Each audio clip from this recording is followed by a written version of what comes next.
Leisure time. Did you ever stop to think how much leisure time you really have? Some of us put our leisure time to good use.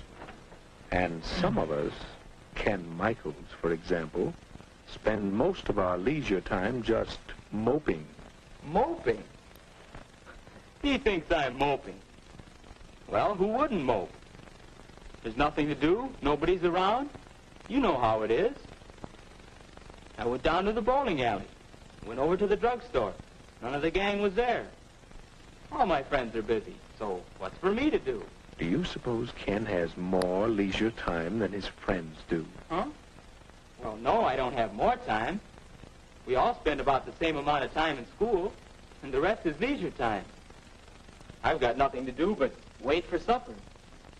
My friends have more things to do. They're lucky.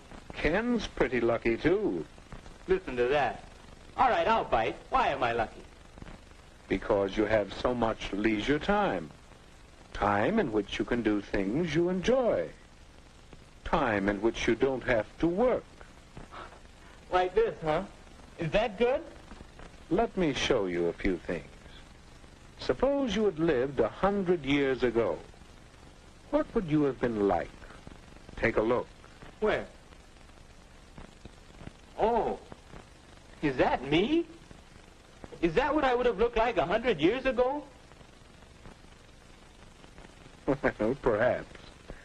But now, well, let's look back 100 years again and see someone else. Who? Hey, that's my dad. Young man, you get off that bed and get to work. After you clean out the stable, you can build some new steps for the back porch. While I work 72 hours a week, no son of mine is going to loaf. 72 hours? 12 hours a day, 6 days a week. Tomorrow morning, young men, you're going out to get a regular job. You can work too, and earn your keep. Not so good, Ken? Well, let's try another picture. Say about 50 years ago. Oh, hello, son. Well, say, I've got some new pictures for the stereoscope. We'll look at them tonight. Don't forget about your chores. Have them all done by the time I'm through work. And keep the wood box full. Boy, how long will you work, Dad? Why, 10 hours. 10 hours a day, every day except Sunday. 60 hours a week? Boy.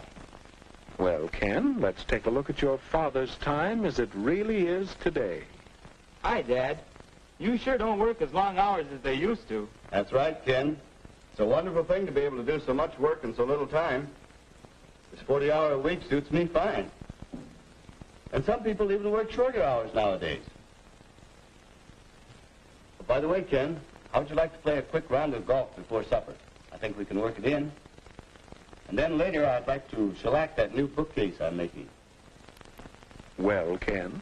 Yes, Dad does enjoy his leisure time. And to think that a few years ago, people didn't have nearly so much time to themselves. Yes, we've gained a lot of leisure time in the last century or so. All of us. Wait a minute. All of us? Mother should hear you say that. She's always complaining that she doesn't have enough time. Well, let's see about that. Can you picture your mother as she might have been 50 years ago? I guess so.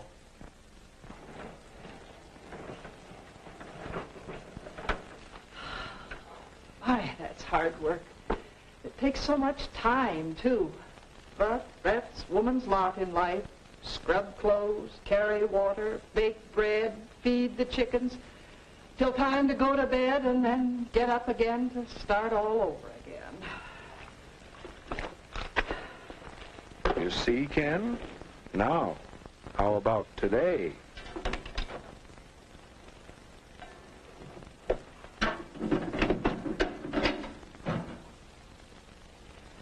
My, this new washer certainly is a time saver.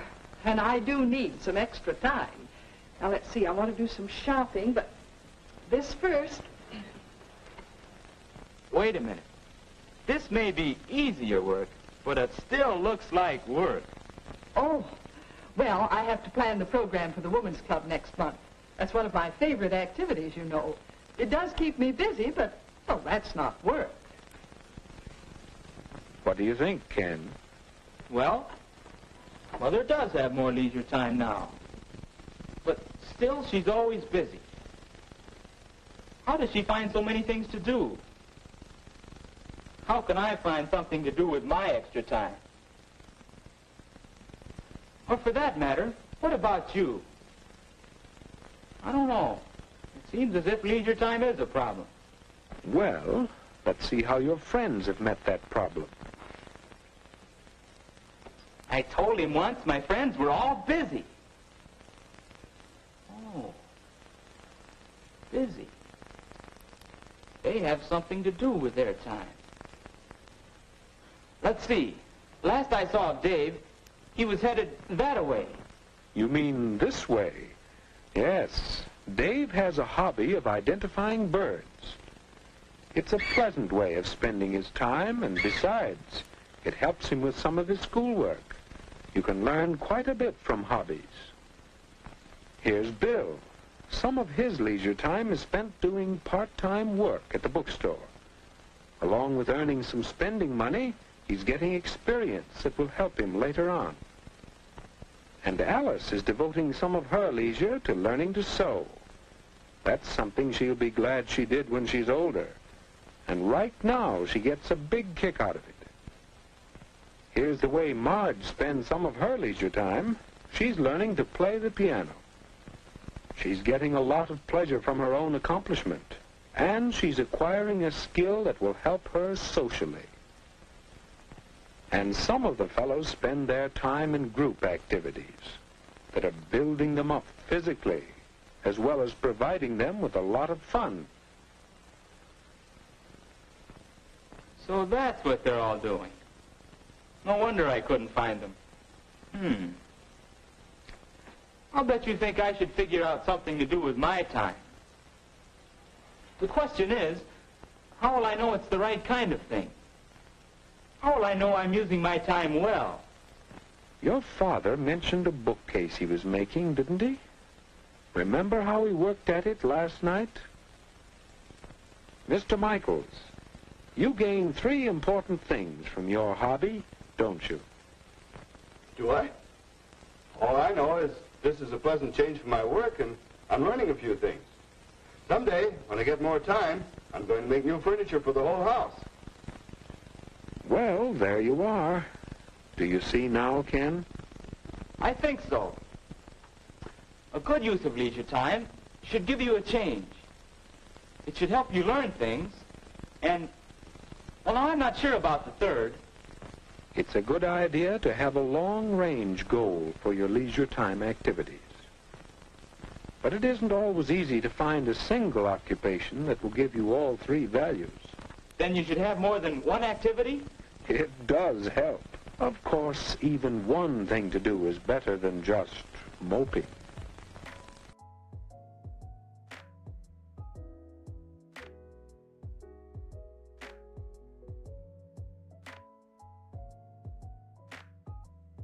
It's today. It's Women Day. That's today. Today's the day for women. That's it though. Like this, it's today, and then like there's no other day. Every other day is like man day. Sorry.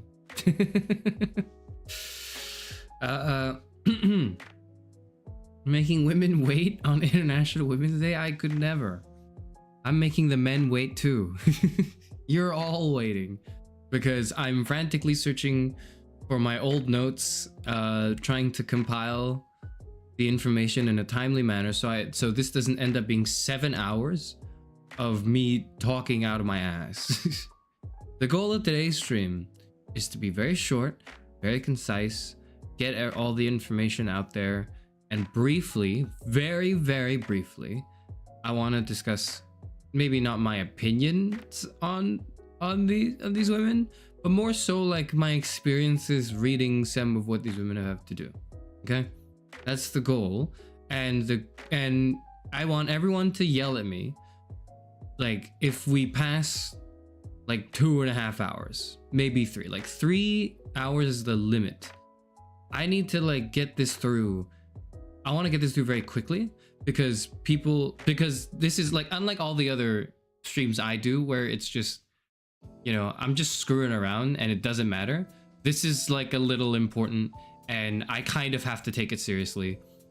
It's either I do it and I take it seriously or I don't do it, right? So I'm going to do it and I'm going to take it seriously. And in order to do that, I must be able to be maintain a level of brevity without my meandering and yapping. With that said, of course, I'm going to be taking it very seriously. I'm going to try my best to, you know, get it all there really quickly because people don't have a, you know, good attention span nowadays. It is what it is. But you can like screw around and chat. Doesn't matter. I don't care. You can make funny meme comments if you want. That's fine. I'm just like a little like just mildly serious about it, I guess.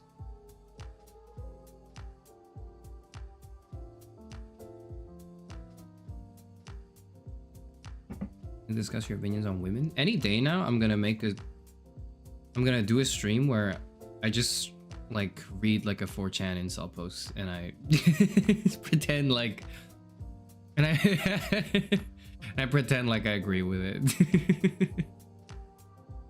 You're gonna make the Women's Day stream short on purpose. Unbelievable. Sorry, it's only for one day. But hey, every other day is man day. Hell yeah.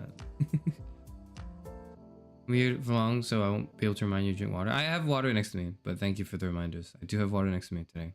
And hopefully the stream will be for too long as well. Okay. Now, let's see. I want to be very concise.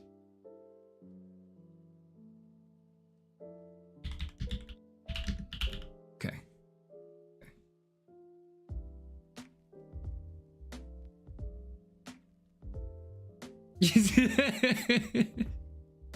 How did you know the moment I did this? I'm gonna hold on. I'm gonna get Parrot out of here. Get out! Get out! Okay. Right, okay, I got him on. Sorry, got him out of here. Hello, fellow men. Now, I think it's funny, right? Like, my Love and Deep Space VOD. So far, my analytics, I can check right now again to see, by the way, but I believe my Love and Deep Space stream mod has like 100% women on it. In terms of audience, I think it's still 100% female. It is 100% female on my Love and Deep Space VOD. What about part 2? Part 1, that's the case, but what about the part 2 VOD? Okay, part 2 doesn't have enough views for YouTube to gather any information, but what I mean by that is I'm gonna preface this by something, and that is to address anyone who's a man in the room or in the future who visits this VOD. Okay, first I'm gonna like as usual, misogynist Karis Euphonor addresses the men first. Yes. Okay. I'm gonna address the men first. Okay. Hello, fellow men. You don't have to go out. You don't have to say you're a guy. You don't have to come out and be like, "Hi, reporting for duty." You don't have to do that. Okay. You're probably not here live anyways. You're probably listening. But I want to make it known that actually this stream would probably, like, I low-key hope, I don't think it would happen. I feel like most people who would watch a stream titled "Some Women You Can Read for International Women's Day," held by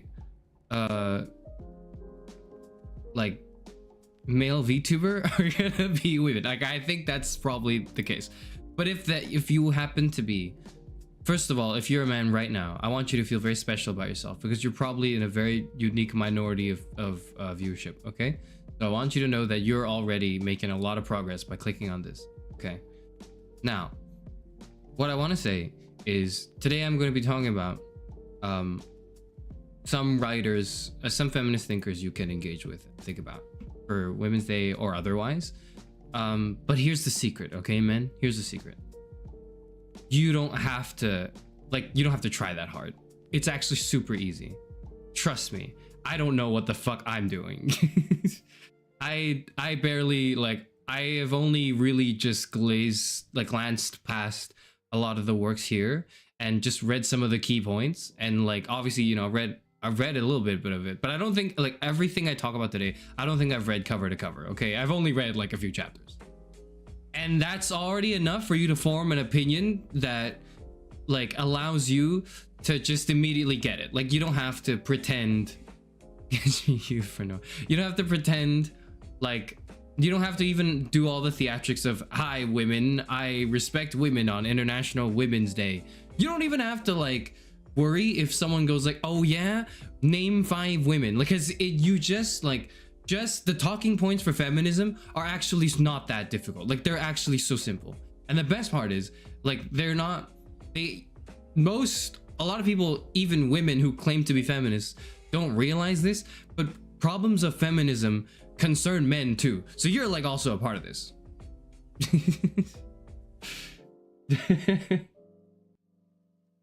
So what I'm trying to say is, I'm trying to reassure all the men here, this is so easy. This is the easy. Like, I know it sounds weird to say like feminine, like to try to sell feminism to men. I know it's a hard sell, okay? But what I'm trying to say is, it's easy. You will impress people, because men are usually really turned off by the idea of like reading feminist literature, just from the terrible reputation it has among men and the communities of men, that like, if you just like, you know, read like 2 chapters from each person I talk about today, you could read like about maybe 5 chapters of text in total. You get it. Like, that's it. That's everything you need to get. It's not everything, obviously, but that's like enough for you to make more progress than like 90%, maybe 95% of like people in the world. Like, it's so easy, it's so simple, it's so worth, like, it's probably kind of worth it, just because you don't have to spend that much time on this. Take it from me as a person who's done that. I don't know shit. I've only read like very few things. But I think one of the easiest ways to reassure any men who are like, you know, not just claiming to be a feminist out of social obligation and virtue signaling or whatever, and you genuinely kind of want to at least get a little bit of an awareness of what's going on, I want to let you know that it's really easy, and I'm going to talk about it today. So not only am I talking about, so I'm talking about feminist writers who are women, but towards the end I'll also talk about several writers who don't strictly like, or like some of their notable work may not just be purely on feminist philosophy. It could be on other things as well, but it's just like interesting things to pick up and that are kind of tangentially related, right? Yeah. So I want to get it out of the way that, like, men, I see you. You're not probably. It's probably 0%. It's probably, let's be real. Like, I'm talking to fucking nobody. I'm talking to a wall right now. But if I'm not talking to a wall, I want you to know that it's super easy, and it's it's worth understanding just a little bit, so you can impress your girlfriend or like all the women in your life, just with a very surface level you could just have a very surface level understanding, and it's already good enough. Trying to get meant to be even chill about feminism is like pulling teeth though. It's because you're like, because you gotta market it. You're like, because it's so hard to market it, because feminism has a marketing problem. Feminism has a really bad marketing problem with like men, because the average guy hears feminism and they think, oh fuck, they're here to take my shit and they're here to make my life worse so their life can be better, because as if life is some sort of zero-sum game, right? But like, it's not. I guess is the only way I could say it. Like, it runs a little deeper than that. But it's a hard sell. I get it. So I don't know if a VTuber is gonna help you get through it, especially if it's a guy VTuber. But if it is, then that's great. I should stop rambling. I've rambled a lot. What else is anyone? Is anyone have any questions? Does anyone have any questions? Okay, let's see.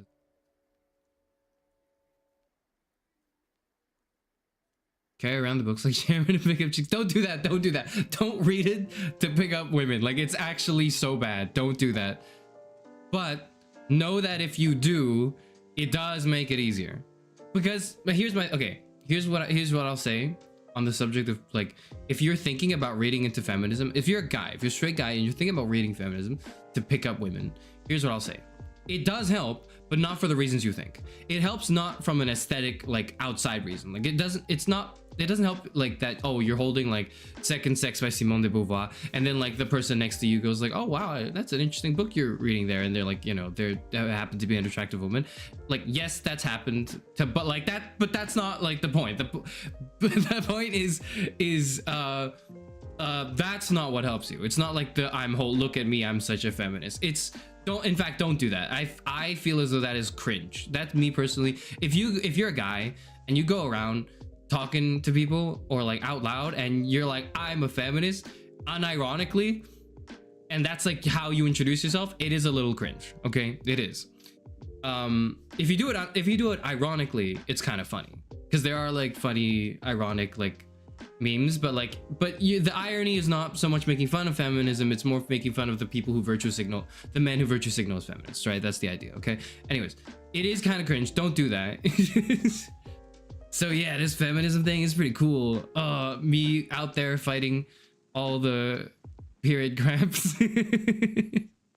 Right? Like, don't do that. Please don't unironically do that. There's a reason why it's a funny joke ironically. So don't do that. But when you read feminist text, it just allows you to think in a perspective that's outside of your own, and perhaps helps you relate more to very specific feminine issues that women face. And in that aspect, even if you don't care, like even if you're just cynically reading it to pick women up or whatever, it does help. Like, it probably does, because then you can be like, yeah, I relate to the struggle. You can lie, you can pretend like you don't. So even if you have malicious intent and purpose, there's still a reason to read feminist literature.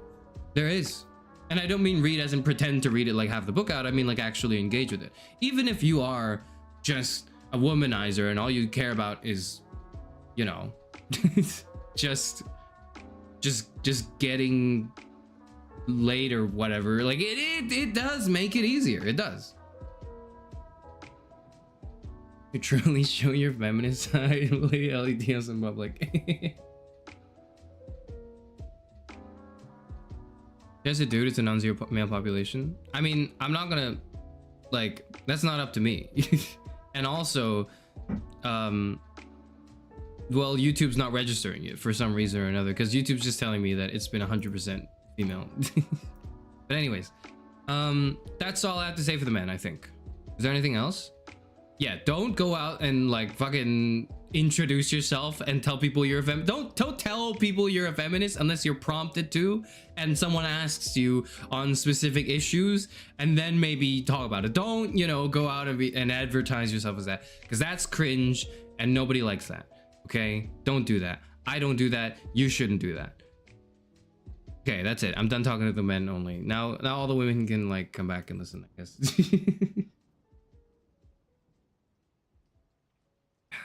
All right.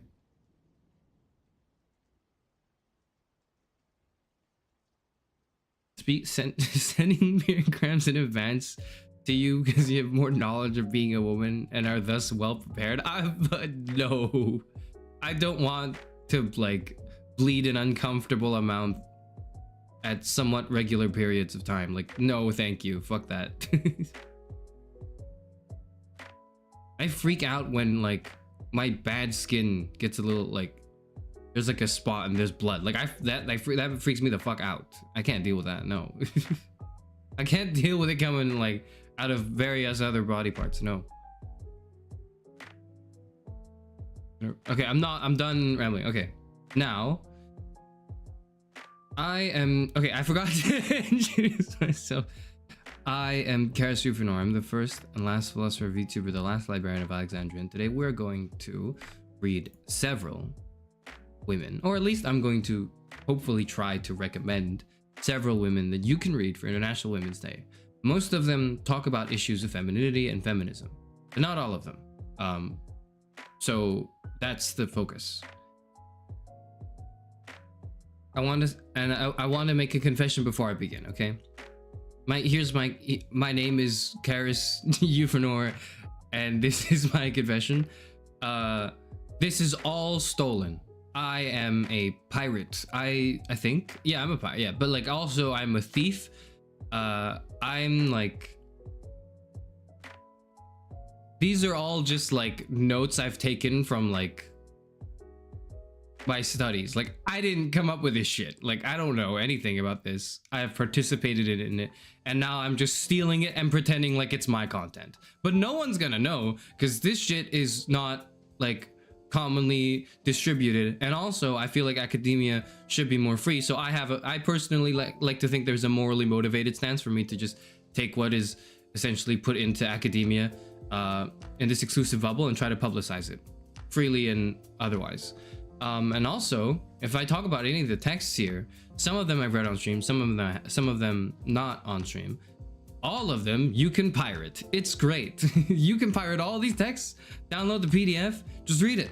Don't fucking, you can. It's great if you go to a bookstore and buy like a physical book of whatever, I talk about in the text. You can totally do that, and that's great. But if you can't afford that and you're a broke bitch just like me, I have great news for you. This shit can all be pirated, and it's super easy. And not only do you not have to jump through all the hoops for most of them. Like, yeah, some of them you're gonna have to go on like, a shadow library or two. You're gonna have to go on like Anna's archive. You're gonna have to go on like Z library or something. Like you some of them you do, but not all of them. Some of them you can just go. It's on like Internet Archive, I think. And some of them you can just Google like the text and then PDF behind it, and it'll just show up, right? So you don't have to even buy any of this. It's great.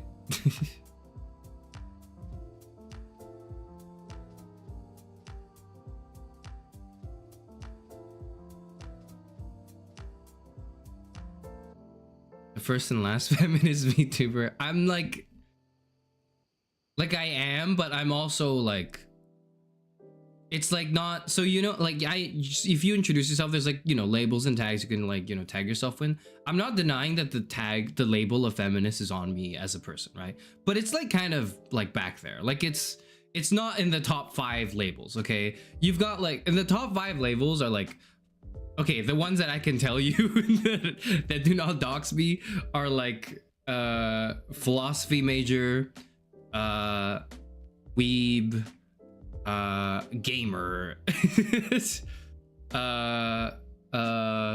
VTuber viewer. Like there's like 6 or 7, at least 6 or 7 tags before you get to the feminist tag, and like it's just behind there. Like it's not in the front. Okay, I don't want it to be in the front either. It makes me uncomfortable, because then people are gonna start asking me questions, and I'm not gonna know how to answer them, because I don't know anything about this. But I've been bullied into making this stream by people in my chat.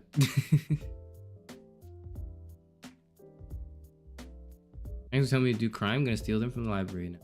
You don't have to steal it from the library. The point of a library is it's all free, or maybe like very, very, very cheap to get a library card, and that's it. That's why they're so great, and that's why.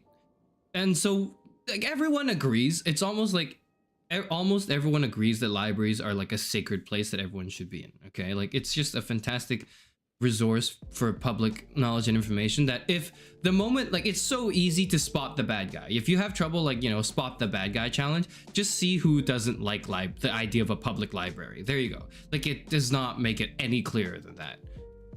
Or people who want to like censor books, but it is what it is. 7 things more important than being a feminist, and one of them is gamer. That's not what I'm saying. I'm just saying, like, it's, if you had to describe me, it's like you would use those words first, I think. Games are more important than women's equality. That's not what I'm saying. I'm not saying it's more important. I'm just saying it's not like the first thing you know about me. All right, okay, whatever. Okay. Ranting and rambling. What the hell else do I want to say? All of these are, yeah, this is all stolen. Like, these are just from my notes, like my old notes that I had to dig through to like get, and this is just rehashed and regurgitated and worse. Also, oh, I remember what I wanted to do now. I remember what I want to do. It's a smart thing. It's a clever thing. Okay. Okay. I want to read out a quote from de Beauvoir's Second Sex. Okay, I think it's like page 15 or something. A man never begins by presenting himself as an individual of a certain sex. It goes without saying that he is a man. Like, this is the introduction in Second Sex. Pretty real. In the sense that, like, you know, I don't feel the need to ever introduce like, hi, I'm a guy. But I think for the purposes of a International Women's Day stream, it's important to point that out and not just say, oh, hi, I'm a guy, but also just to say that, like, this sort of implicit awareness of one's gender identity is, I think, key to understanding a lot of the things that, you know, we're about to read into and talk about, present in French feminist work.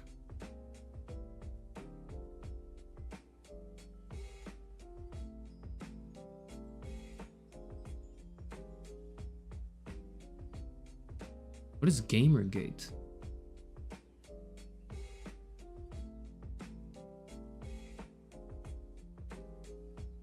Okay, all right, I don't know what that is. Anyways, that doesn't matter. So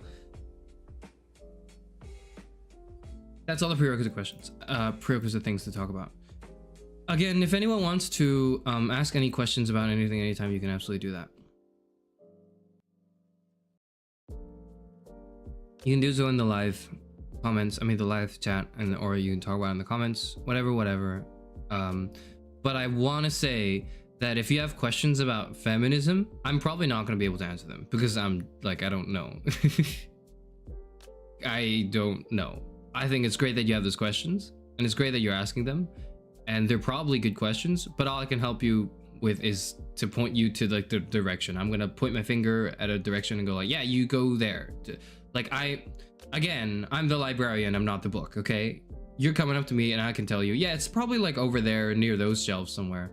You should be able to find it, and then you'll have a field day, right? That's what I'll do, and that's what I'll say. Have you heard of Anita Sarkeesian? No, I have not.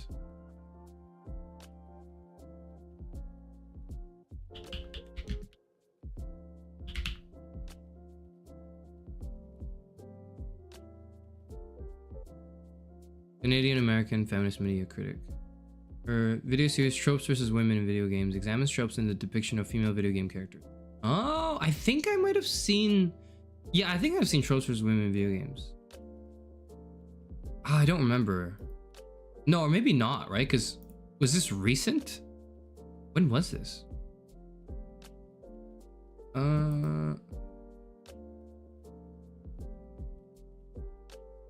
It's like a Polygon article.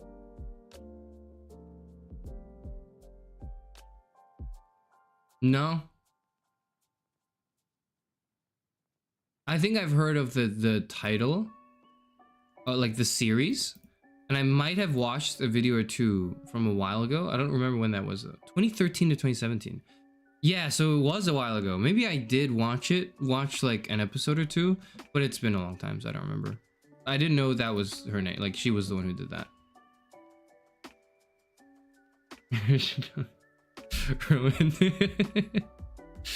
Oh. How do I get... Okay, question. How do I get older family members to not be misogynistic?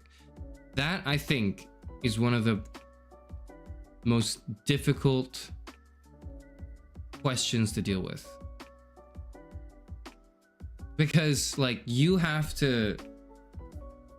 It's so much harder to help someone unlearn something than to help someone learn something. It's hard enough to help someone learn something, but it's so much harder to help them unlearn first and then learn it. And when someone is just not predisposed to it or doesn't care to and is comfortable, you can't. Here's what I'll say is what I suspect the answer to be, although I don't know what the specifics are. I suspect that the way to get older family members to not be misogynistic, or in other words, the way I'm formulating the question, which is how do you get someone who's old and stubborn, essentially, to not cling on to their flawed worldviews? And the answer to that, I think, is their world needs to be shaken in some way. And I don't know what that means exactly, right? but I do think that involves some part of an existential crisis. Like they will not, someone who is comfortable in their misogyny or in their, you know, predispositions and like predisposed opinions of the world that are frankly not just like, oh, problematic, but like dangerous, like harmful, right? People who have those views and are comfortable and have their world, you know, everything is like fine, and relatively speaking, everything in their world is fine. You can't get them to move because they're sitting down and they're comfortable in their chair. You know, they have sunk into the sofa, and they do not have any difficulty, or rather they do not have any desire to get up from the sofa. Why? It's so comfortable here. Yeah, sure, this is causing problems for other people, but it's not my concern. Fuck the other people, right? That's the idea, right? So, of course, again, it's deeper than that for different issues. So allow me to just sort of talk about the big picture and then zoom in, right? The big picture idea is their worldview needs to be shaken in some way, and they need to go through like a crisis. They need to go through like a serious, existentially like damning moment in their life where they are forced, they have no other option but look themselves in the mirror, or, you know, in the proverbial mirror, I suppose, and think, what the hell is this? And what am I doing with my life? You know, what's going on? It's, I would maybe describe it like, and this is the stream I did like a few months ago. It's kind of like the three ghosts that visit the Scrooge in the, you know, in the old Scrooge film. Like, I think, like, yeah, it's a little silly, obviously, because it's a fictionalized like thing, but something like that, to that effect, is the way you really get people to change and get out of their, you know, perceived comforts. Now, how does that work with misogyny specifically? I'm not sure.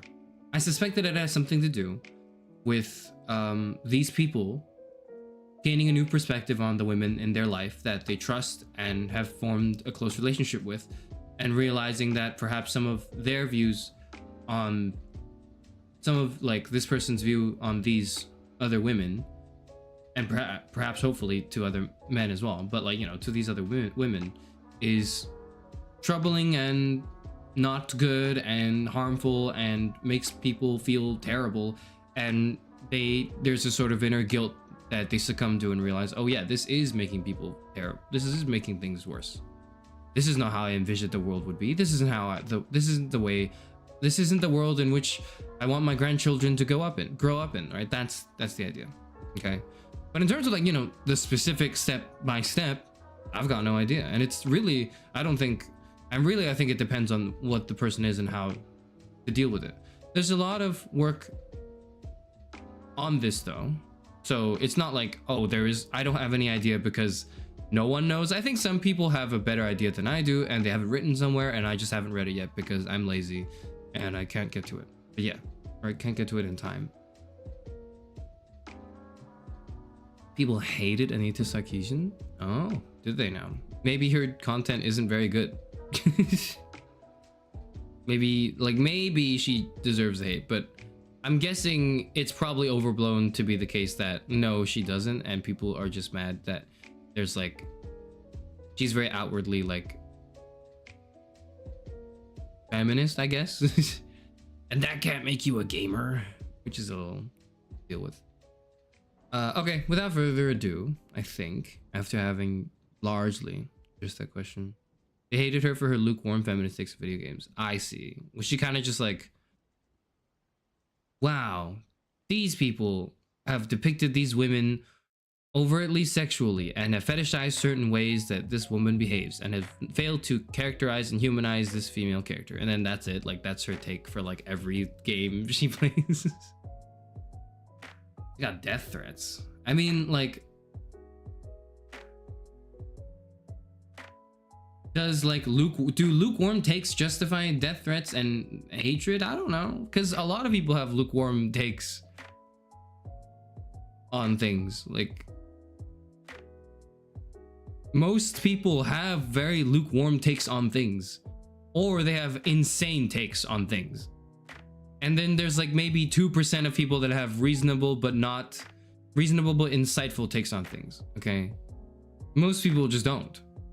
But does that warrant hate and death threats? Well, I'm not gonna comment on that. Anyways, I'm not commenting on that because you probably understand where I'm going with this. Let's see. Let's go here.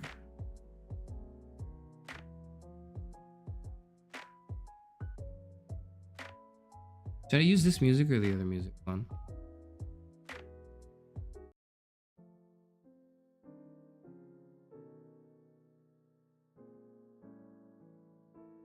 Maybe I should use the reading music.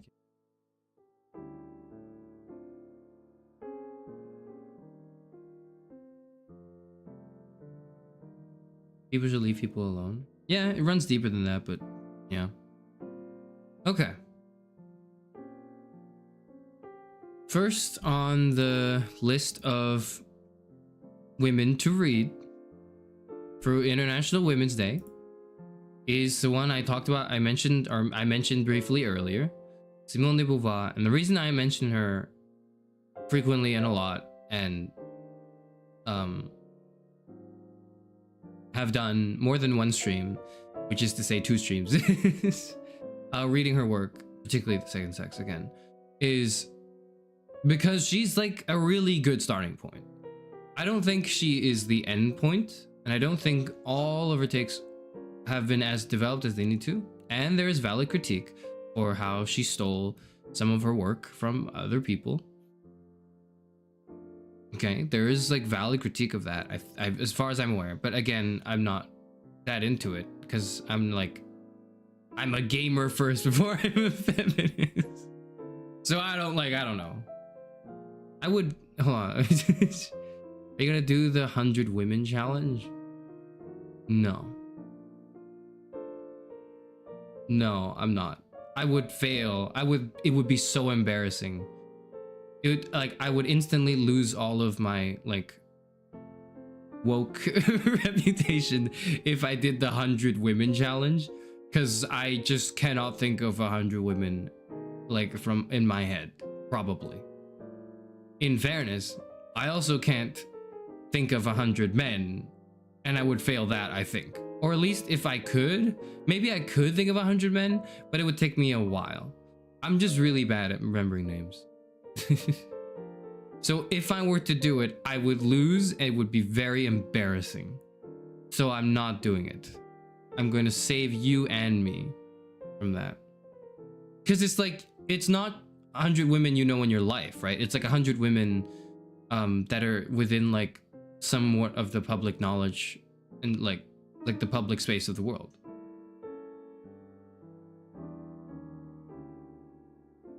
Be funny though? I don't know.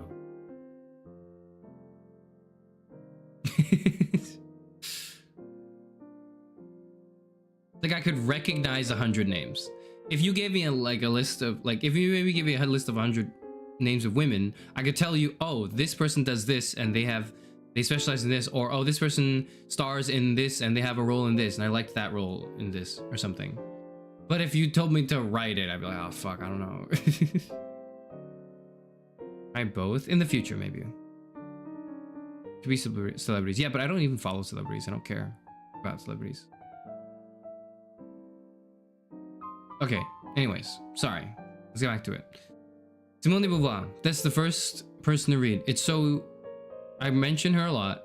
We talk about her a lot. And she's not perfect. And she might have signed and agreed to some very sussy papers that talk about age of consent back in France at that period of time. But it wasn't just her, it was a lot of people too. It wasn't just her, but she was a part of it. Regardless of all of that aside, she is a really good starting point. She's a great gateway into this. Simone de Beauvoir. Yeah. Simone de Beauvoir, yeah. She was a French existentialist philosopher, writer, social theorist, and feminist activist. Though she did not consider herself a philosopher, nor was she considered one at the time of her death, she had significant influence on both feminist existentialism, and feminist theory. I think for a while she also didn't consider herself a feminist. I think for a while she considered herself not a feminist per se, but an existentialist is the way she, I think, framed herself. Like she was like, I am a I'm not a feminist so much as I am an existentialist concerned about feminist like ideas or something. And then later words she eventually adopted and like embraced the label of feminist, I think.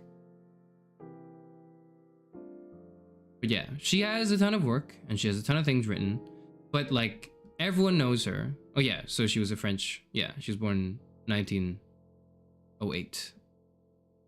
20th century philosopher and writer. She was known most notably among all those things, not for the age of consent thing. That's not what she's most known for. She's most known for The Second Sex, where I think it's a good summary of the Wikipedia article. Again, I'm sorry I'm on Wikipedia and it's lazy scholarly work. I get it. You can critique me. That's completely fine. You can totally do that. But that she turns essentially, yeah, she turns the existentialist mantra that existence precedes essence into a feminist one. Essentially, like the existentialist idea is not so much, okay, what's in the world out there, or, you know, what is being, or like, yeah, what is the world and what is reality. But the grounding and most first and foremost question is, I am here, I exist. What the fuck is going on? That's like that's the idea. So instead of like a world, like, you know, these are things that's going on out there, it starts from an internal like, holy shit, what the hell? What's all this? And she turns that idea, or rather takes that idea and forms that into a feminist one. One is not born but becomes a woman.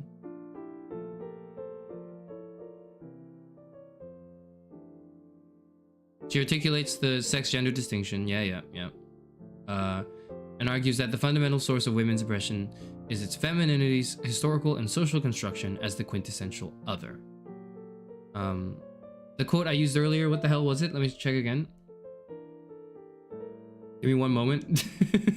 I don't have this all on like in my head, okay? This is not all in my dome. At least not word for word, okay? A man never begins by presenting himself as an individual of a certain sex.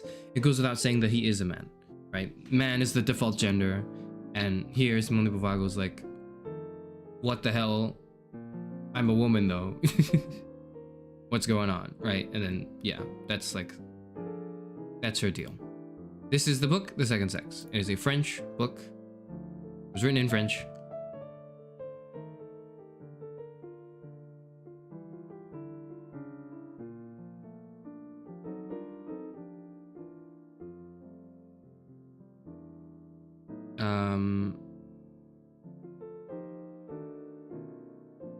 What is oh yeah.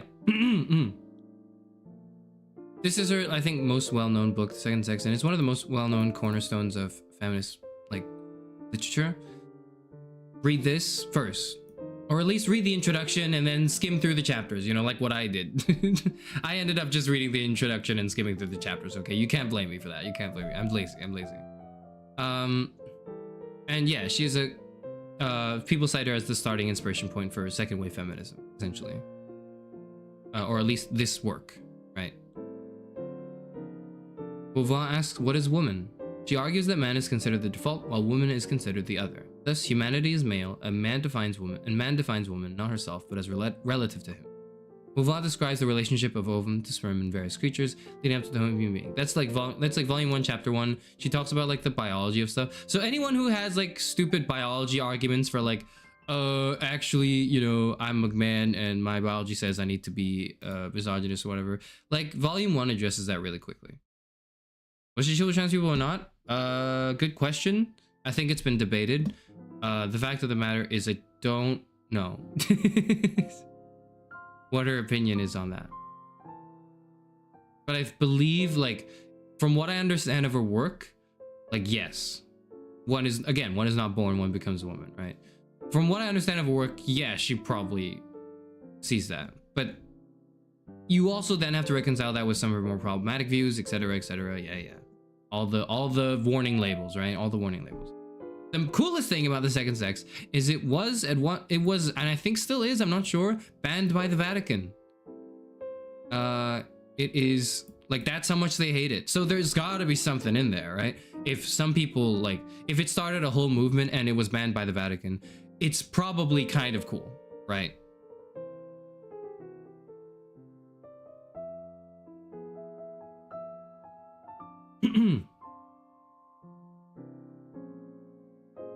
Is there anything else I want to highlight?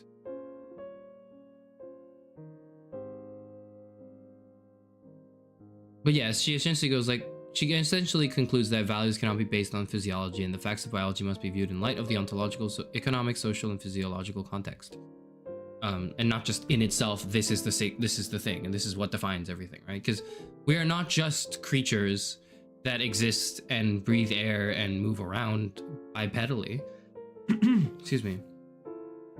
We also have like robust economies, maybe less robust now, right now, but we have robust economies and systems and machinery and technology and like art and culture that all factors into who we are as people, not just, okay, you were born and that's it, right?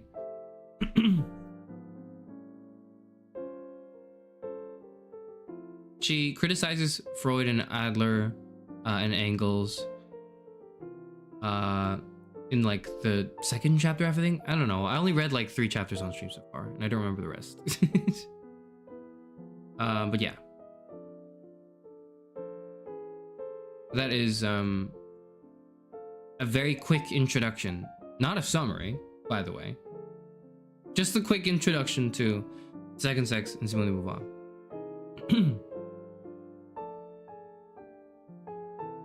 Should be no questions. I've talked about her enough, so I don't think there should be that many questions.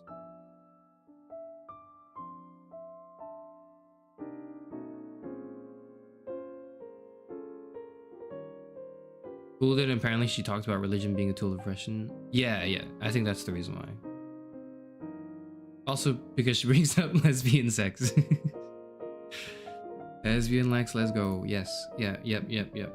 Okay, sure. Yeah. It's International Women's Day after all. Okay. Excuse me.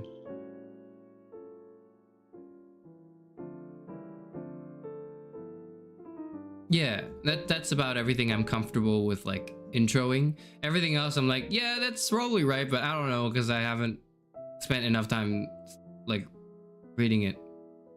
So you'll have to forgive me. Okay. Second person. How long has it been? It's been 50 minutes. I got to 1 person so far. Okay, we can't do that. I've got like, hold on, 1, 2, 3, 4, 5, 6 people to go through, but like the last 3 people are kind of like not, I don't have as much information on because I'm lazy and I haven't read them as much, but I thought, yeah, it's worth including it to a list anyways because I think they are worth reading.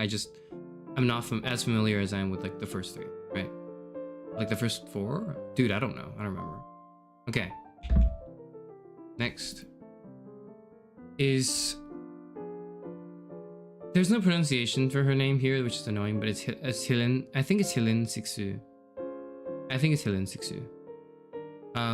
Cixous is born in 1937, a French writer, playwright, and literary critic. During an academic career, she was primarily associated with the University of Paris, which she co-founded in 1969 and where she created the first center of women's studies at a European university.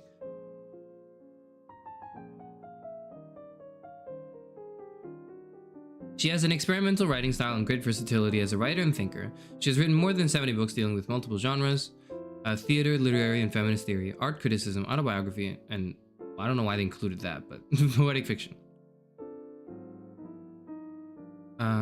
Okay. Oh yeah, I see why they included that. Never mind. I understood her and read her through the Laugh of the Medusa, I think was what I read. I haven't read her other work, but I'm sure it's fine. I'm sure it's like good, I think. I don't know. I also vaguely know her for some of her views on logocentrism, I think was her, or was it someone else, or is that a different person? That might be a different person. Never mind, that might be a different person. That's a different person. I'm mixing the women up already. I'm doing a terrible job for Women's Day.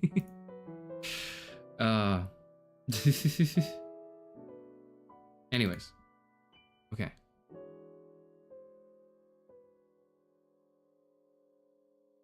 What do we talk about for Hélène Cixous? Why is it not here? I think it might be in Laugh of the Medusa article as well. Yeah, she's considered one of the mothers of post-structuralist feminist theory.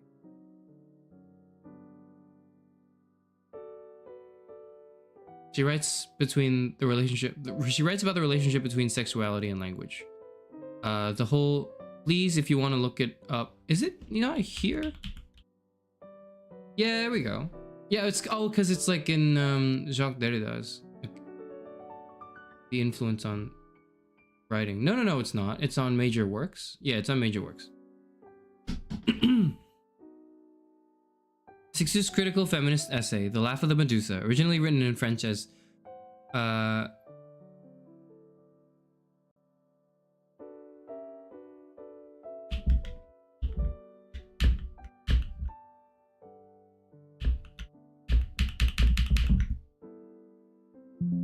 what the hell? Sorry, give me a second.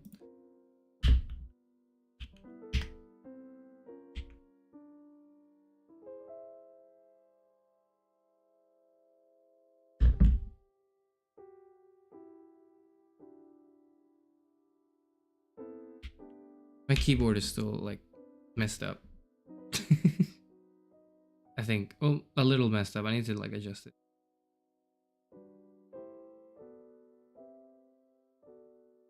No, how do I? Damn thing is not. Okay, whatever. I'm giving up. Anyways, The Laugh of Medusa, yeah. Translated into English by Paula Cohen and Keith Cohen in 1976. It is considered a foundational essay, particularly because it announces what Cixous called écriture féminine, a distinctive mode of writing by women and for women.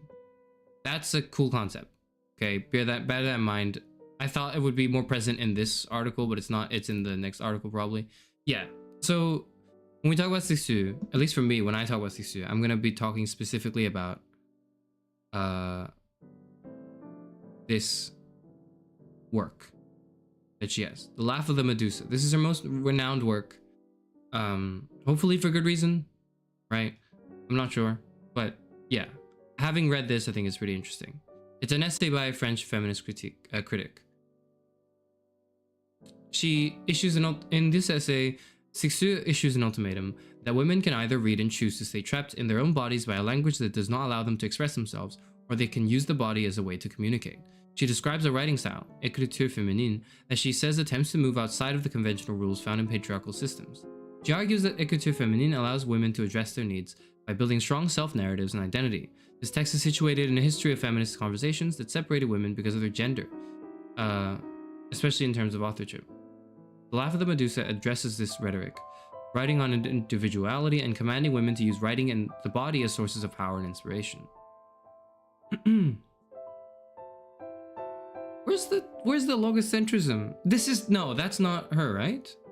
Oh, yeah. There it is. Here it is. Sorry, towards the end. This text is also a critique of logocentrism and phallogocentrism because it deprioritizes the masculine form of reason traditionally associated with rhetoric, having much in common with Jacques Derrida's earlier thought. So Derrida had an idea. Jacques Derrida, he's another French philosopher, of logocentrism, or a critique of logocentrism, which he kind of posits himself against, of course. So logocentrism, as he kind of, I think, writes, is essentially the idea that a lot of Western philosophy emphasizes too much, and I think it's in the context of his metaphysics, right? But a lot of Western philosophy focuses a bit too much on, like, or accepts too easily the rationality and reason as ways and methods of thought. Like that's what they're the kind of positions, is logocentrism, the idea of logocentrism. And so Cixous brings this further into phallogocentrism, which is not only that Western philosophy has a history of just the emphasis on the super logical and, reason in itself as unproblematic and capital T truth of the world, like, reason, capital R, whatever you want to say, whatever you want to call it. But also identifies that this perceived normality or perceived accepted academic legitimacy is also very masculine in form, right? And how there is a masculine feminine divide in this history and writing that positions man as the, you know, the voice of reason and the voice of logic or whatever, and the other gender, you know, women as you know, not that and not ideal, whatever. And she and so Cixous kind of critiques this through her work. The next person also does too, I think. I hope I'm not mixing up my women. It would be terrible if I made a stream for International Women's Day and I just mixed up what the women did. Okay.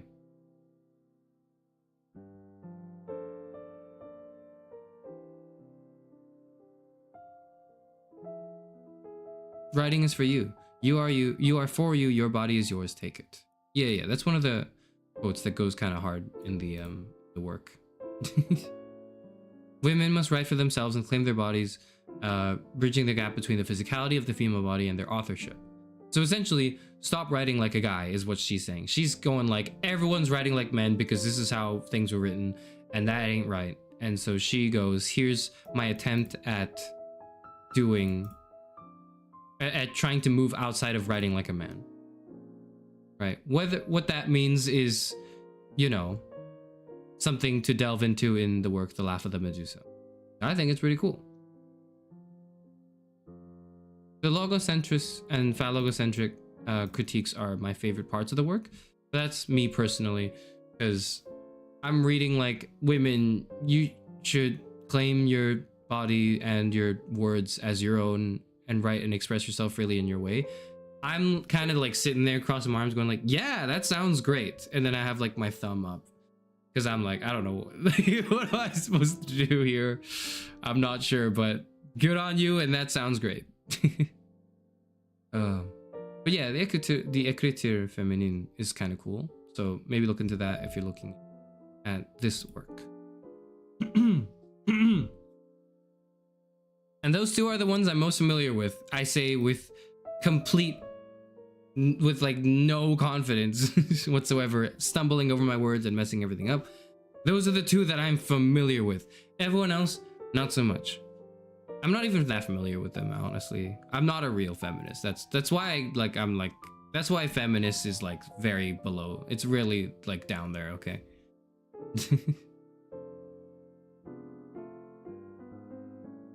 Would say that personally that my writing is incredibly feminine because it carries a very specific tone, you know the one. So it's not just like writing in the sense that like of like, oh, your tone of like writing and the voice of your like writing, but more so like almost like you step back a bit and think of the way you engage with writing and what writing is used for and what is allowed to be written about. And I think it's what's interesting about contemporary society nowadays is there's probably ideas that like Cixous, I feel like if she like looked at all this stuff now and was still writing, because I think she's still kicking, but I don't think she's writing. Yeah, she's like 87, so I don't know if she's still like kicking, or sorry, I don't know if she's still writing. She's still kicking though, probably, right?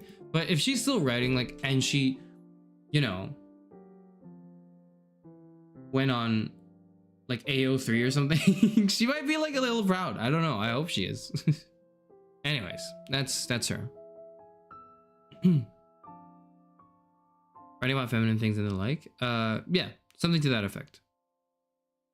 Obviously more than that, but like, again, I'm not the expert. I've only merely like briefly read this stuff and been like, that's cool. I'm imploring you to read it. Okay, here's what I'm doing. Here's what you have. Okay, I'm gonna need you to do this for me. Okay, you're gonna have to listen to the things I'm saying in this stream, and then hear the recommendations, and then pick which ones you find interesting. Okay, and you're gonna have to run with that further than I've gone. Okay, you're gonna have to do that a lot farther than me, because my knowledge of this stuff is really just a stone's throw away. Like, it doesn't go very far. Okay, so you need to take my suggestions and recommendations and maybe critique them if you want, and say like, no, actually, Karasufuno, that sucks. Don't, like, I'm not reading that, and I'll have to go, okay. But if you do decide to, you know, go ahead with that, you need to go further than I can. Because, like, I'm a guy. And ultimately, I'm not a passionate feminist, okay? I kind of, like, I think it's really important and I think it's really interesting. But at the end of the day, I do feel as though I'm gonna help as much as I can, but I'm not gonna be of much help. That's what I think.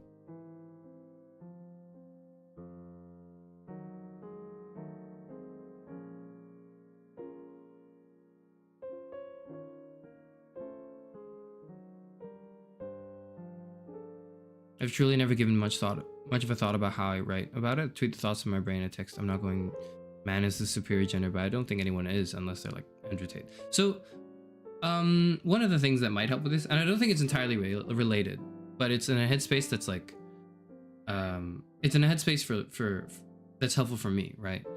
Is thinking about, for example, why is it that when I talk about myself, I have to go, I'm a male VTuber, right? Why is it that when you say, like, there's, like, not you, obviously, but why is it that when we in society speak of a doctor, for example, we have to specify maybe, like, so to some people you have to specify, oh, it's a female doctor, right? And if you don't, it's like the image in their head is like, oh, like a male. Like, why is it for some things the default image is just kind of like a male image, right?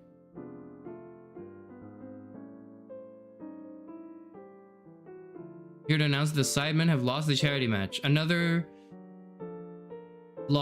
common men L. Common men L on Women's Day. But yeah. Go with the rest of the stream. Thank you. Good night, good night, good night. Have a good night, have a good night.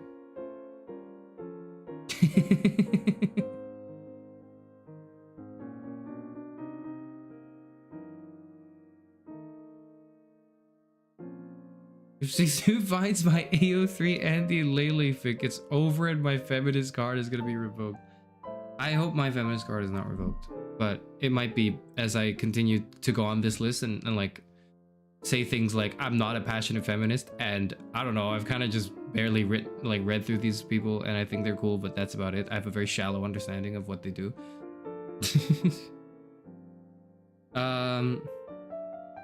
Yeah, I want to emphasize that I'm not a passionate feminist. So if you ask me feminist questions, I'm probably going to be like, that's interesting.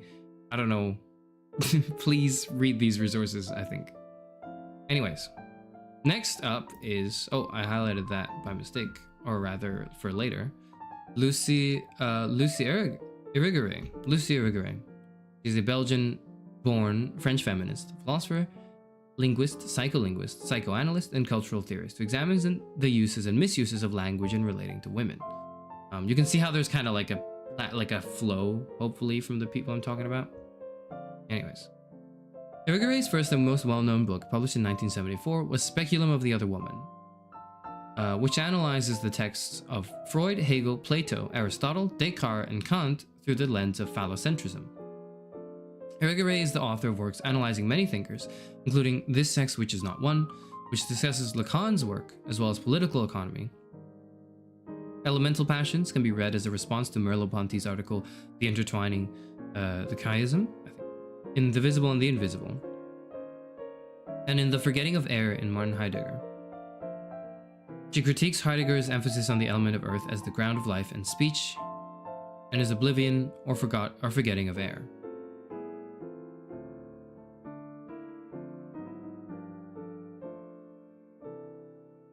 Yeah. She's got like a way with words. And she hates people who misuse them, I think, if you wanted to sum it up.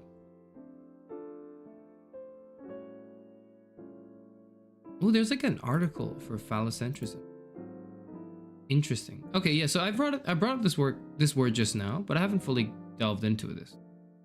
Phallocentrism is the ideology that the phallus, or male sexual organ, is the central element in the organization of the social world. Phallocentrism has been analyzed in literary criticism, psychoanalysis, and psychology, linguistics, medicine, and healthcare, and philosophy. It was coined by Ernest Jones in 1927 as part of his debate with Freud over the role of the phallic stage in childhood development, when he argued that men analysts have been led to adopt an unduly phallocentric view. Drawing on the earlier arguments of Karen Horney, Jones in a series of articles maintained the position that women were not disappointed creatures driven by penis envy. Instead, this belief was itself a theoretical defense against castration anxiety.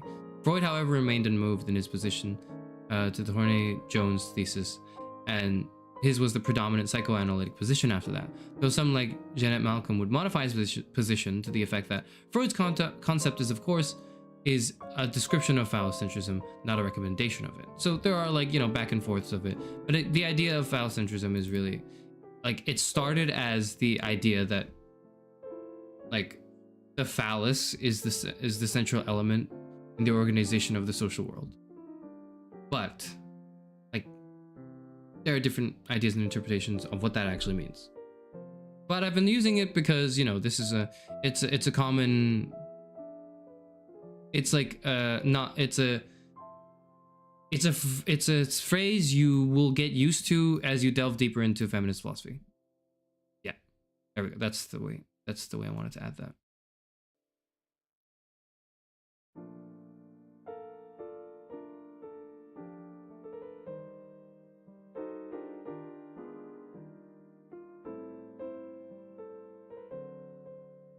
Oh yes, some French feminists, seeing phallocentrism and feminism as two sides of the same coin, sought to make a post-phallicist breakthrough.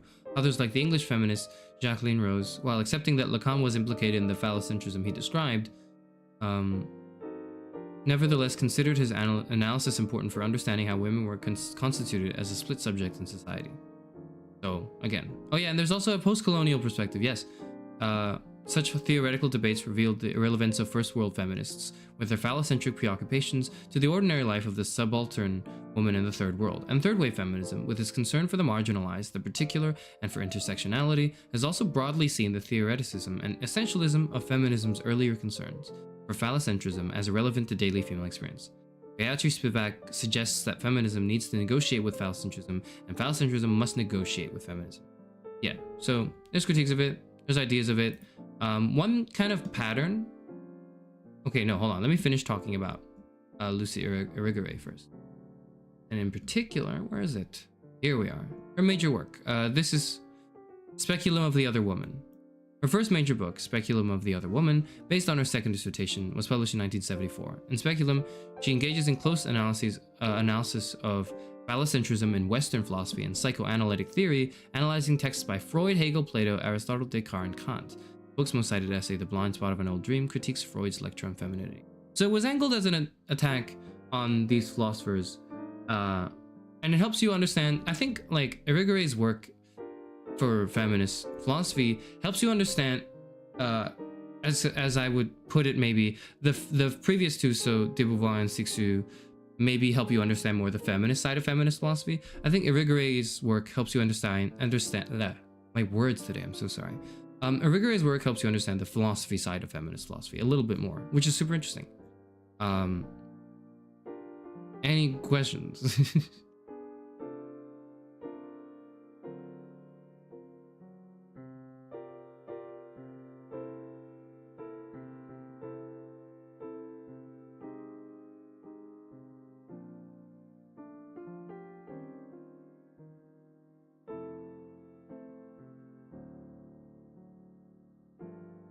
What is profic content? Can someone explain to me what profic content is?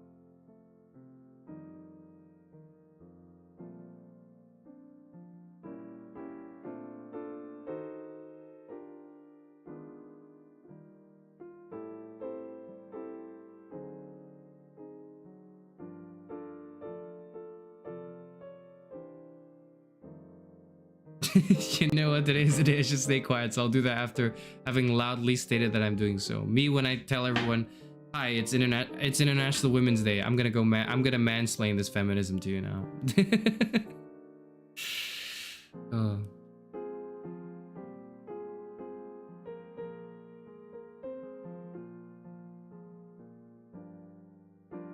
My feminism consists in me believing more men could get pregnant. All right, yeah, good. That means there's no questions about this. Great, excellent. And she has other work, of course, like, you know, not just the first one, but the first one is like kind of what I've been a bit more familiarized with. The rest of her work is interesting as well. But yeah, she has a lot of writings. All of these do. These women have a lot of writings to read through. Here's where, never mind.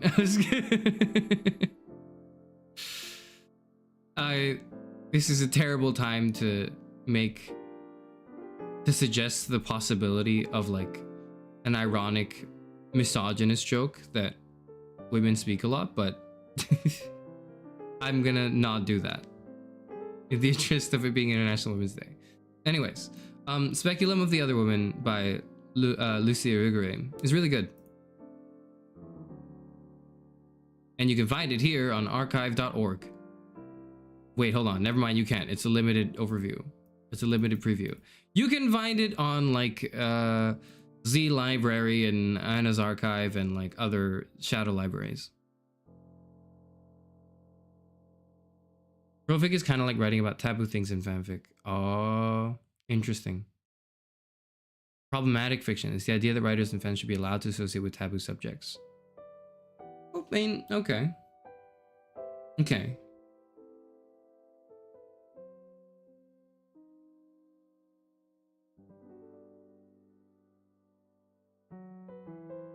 Twitter feminists are convinced that creating profic content as a way to air out trauma immediately negates that what you may have gone through.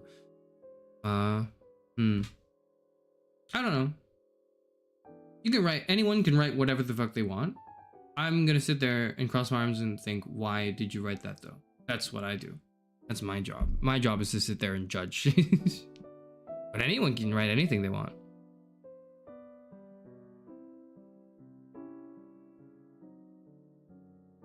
Advocates think it's a matter of free speech, and the idea that fiction doesn't impact reality. Antis are concerned with the idea that it does affect reality and think the fans are freaks.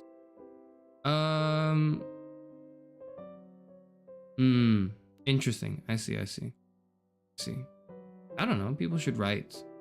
You should write it. You should write it if you want. But like, why do you write it? Like, what's the purpose of this writing? You have to ask yourself, I guess. Because if it's, you know, for reasons that are less than good, then it's gonna be really difficult to juggle and tackle these, like, yeah, like problematic fiction, like the idea of writing specifically on things with like themes that are problematic, such as like, and taboos such as incest, rape, gore, etc. Like these things should be written about, yeah. But like, whether or not you write them well is an entirely different business for whether or not you should be allowed to write them. And if you write them poorly, is it better to not write it at all than write it poorly? I don't think it's a meaningful question to ask.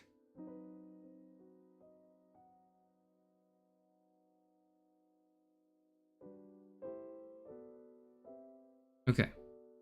But that's Speculum of the Other Woman by Luce Irigaray. Now, we get to bell hooks. Now, before we start with... I start briefly with bell hooks. There's a mixtape. Oh. Cool. Okay. Before we get to bell hooks, I want to... And the reason why I think it's a good angle to get into bell hooks here is similar to, like, that article, that bit of the article with the phallocentrism introduction. In that all the women just now are... like first world white women writing about feminism. And frankly speaking, there's a lot of interesting and novel ideas that can come out of their work and have come out of the work, and they're totally worth reading. But it's also worth bearing in mind that, you know, where they're from and how this is a perspective not exactly universal. And so as we move further into this, maybe a good jumping off point from that discussion would be bell hooks. Gloria Jean Watkins, better known by her pen name Bell Hooks, was an American author, theorist, educator, and social critic who was a distinguished professor in residence at Berea College. She was best known for her writings on race, feminism, and class. She used the lowercase spelling of her name to decenter herself and draw attention to her work instead. The focus of Hooks' writing was to explore the intersectionality of race, capitalism, and gender, and what she described as their ability to produce and perpetuate systems of oppression and class domination. She published around 40 books, including works that range from essays, poetry, and children's books. She published numerous scholarly articles, appeared in documentary films, and participated in public lectures. Her work addressed love, race, social class, gender, art, history, sexuality, mass media, and feminism. She began her academic career in 1976 teaching English and ethnic studies at the University of Southern California, later teaching at several institutions including Stanford, Yale, New College of Florida, City College of New York, before joining Berea College in Berea, Kentucky in 2004.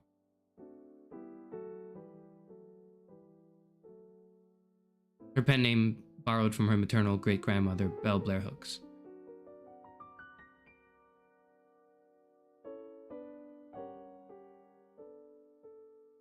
Bell Hooks deals with intersectionality and feminism.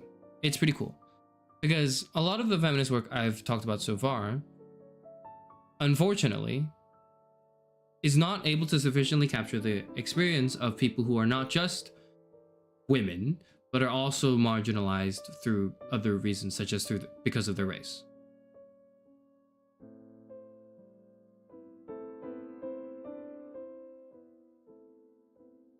Essentially, Bell Hooks' work on intersectionality deals with the concept that, okay, being a woman, and being, in her case, black, is not the same. Being a black woman is not the same as being black, the experience of being black, plus the experience of being a woman. It's not just like these two things added together.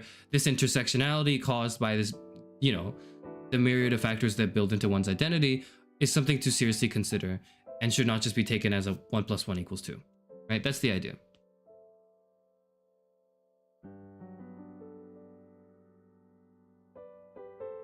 That's the idea of intersectionality. And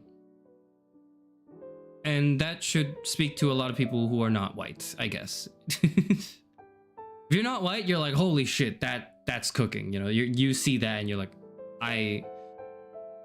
this is a new perspective, I suppose. Again, you know, in the context of feminist philosophy. Is there anything I want to highlight from her here?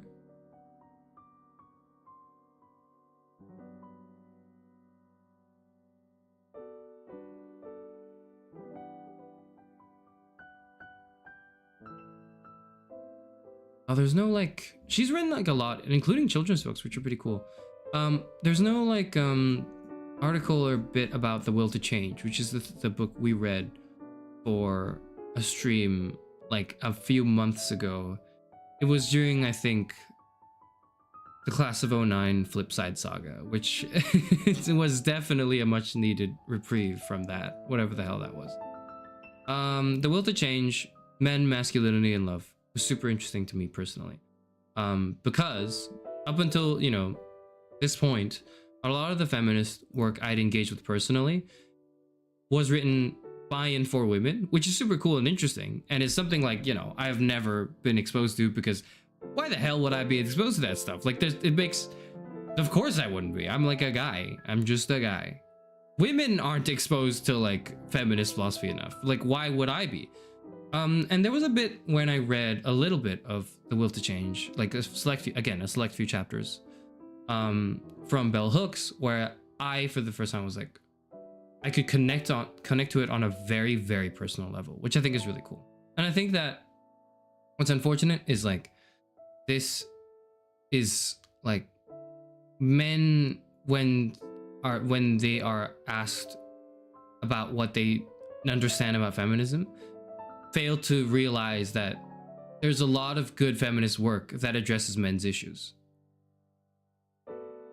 in a way that is uplifting and encouraging. And there's just like not, like, this shit needs to be more well known than it is right now. Because a lot, as everyone knows roughly, like, okay, not everyone, but you know, there's a relatively wealthy amount of knowledge around, you know, contemporary youth and society of Simone de Beauvoir's work, of Hélène Cixous' work, right? And very surface level feminist ideology and philosophy. But when you get deeper into it, like, you'll realize there's, like, they're cooking. How would you get a man to read this then? It's a good question. I don't know, frankly speaking. I'm gonna be real with you. what I plan to do in the long term of my existence is I plan to not get people. I think that the pursuit of trying to get men to read feminist literature will fail because it's such a hard sell. That's my thinking. I think it's great if people try, but I'm personally a little pessimistic. I just don't think men would ever want to be like to read feminist literature. There's too much, there's too much going on that makes it difficult. So what I will do, what I think is the angle for better future development, is take all of the ideas and just repackage it and rebrand it as like, I don't know, something stupid, like something like Meninism or something. You just it's like Trojan horsing it. I think the idea to get men to engage in feminism is to Trojan horse the feminist content.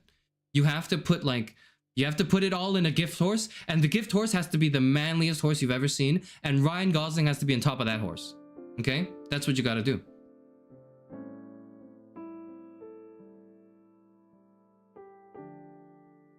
Intersectionality is very important. I hate it when you say you're part of multiple minority groups and someone is like, pick a struggle.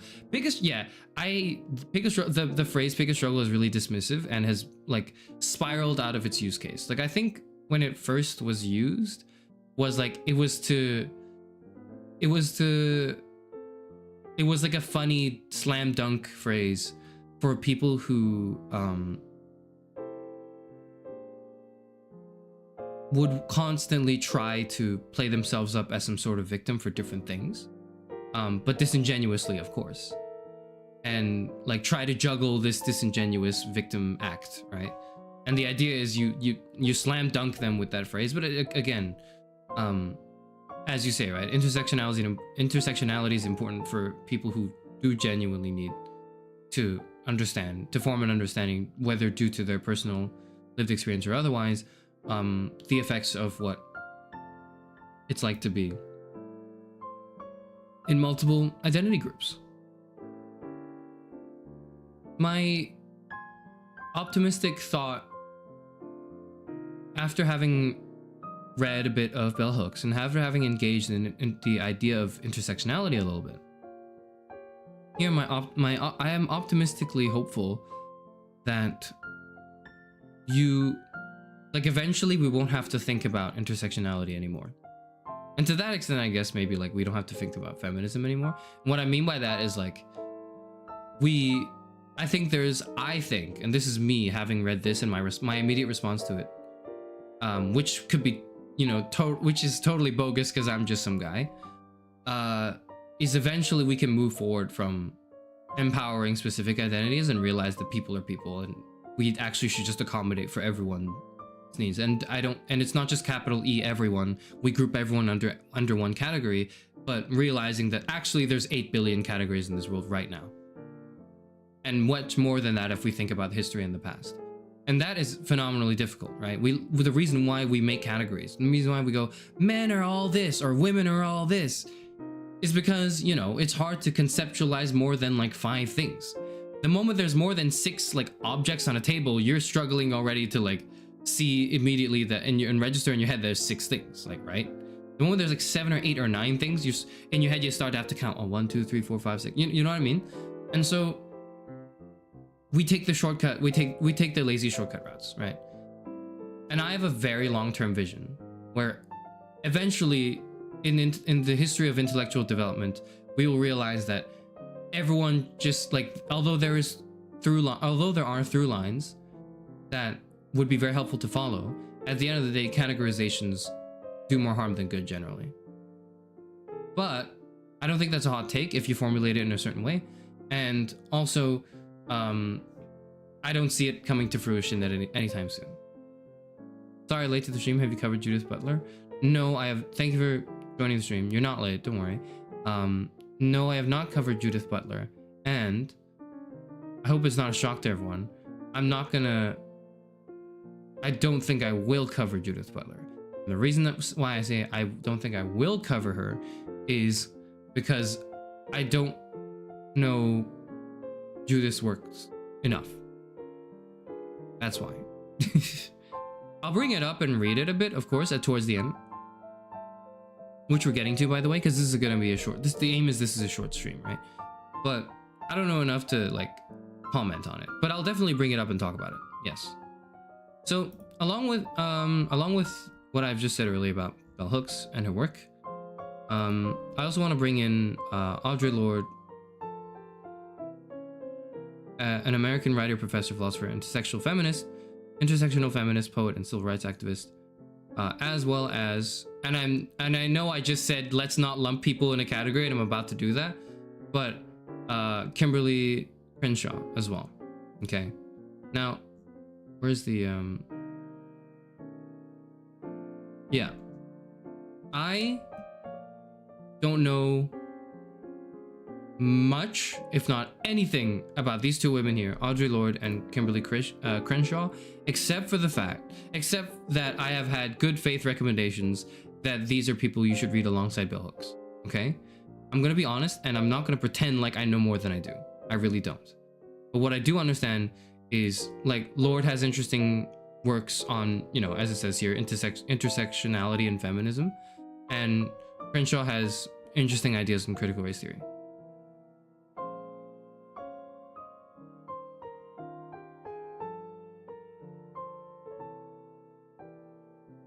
And intersectionality as well from Crenshaw. So these three are who I would read for intersectionality and feminism.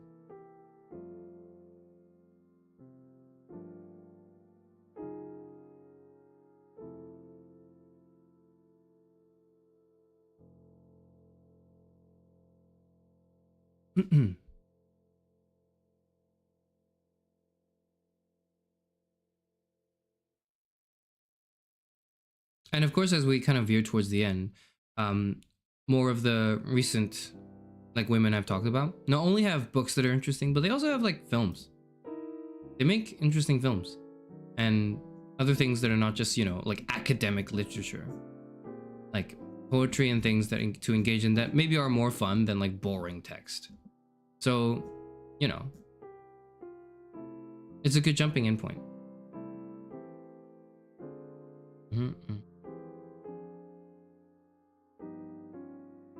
Yeah, the ambiguity of womanism, where is it? Yeah, Lorde's criticism of feminists of the 1960s identified issues of race, class, age, gender, and sexuality. Similarly, author and poet Alice Walker coined the term womanist in an attempt to distinguish black female and minority female experiences from feminism. While feminism is defined as a collection of movements and ideologies that share a common goal to define, establish, and achieve equal political, economic, cultural, personal, and social rights for women, by imposing simplistic opposition between men and women, the theorists and activists of the 1960s and 70s usually neglected the experiential difference caused by factors such as race and gender among different social groups. Womanism's existence naturally opens various definitions and interpretations.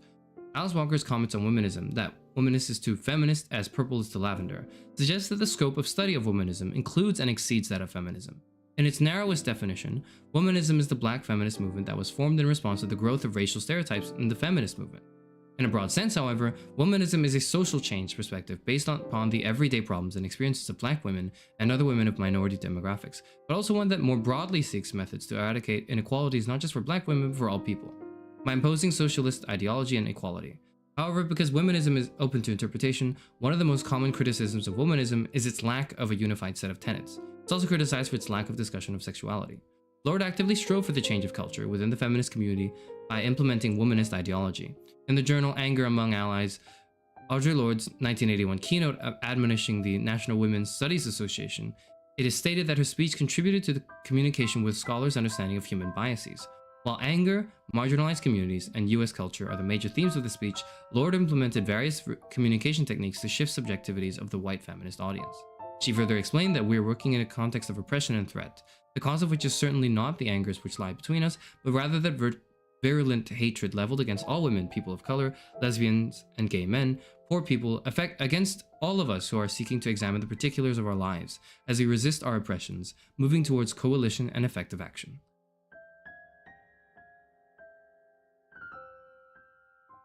And Lorde, of course, standing as in opposition to some of the critiques that womanism has, was very open to her own sexuality and sexual awakening. She writes, years afterward when I was grown, whenever I thought about the way I smelled that day, I would have a fantasy of my mother, her hands wiped dry from the washing and her apron untied and laid neatly away, looking down upon me lying on the couch, and then slowly, thoroughly, or are touching and caressing each other's most secret places. According to scholar Ayn Rand, Lorde turns female abjection, menstruation, sexuality, and incest with the mother into scenes of female relationship and connection. Lorde's impact on lesbian society has been significant, and donated some of her manuscripts and personal papers to the lesbian herstory archives. So it's really interesting stuff, is what I'm trying to say. Like, it is not... Like, you have a world to dive into and chew on and think about.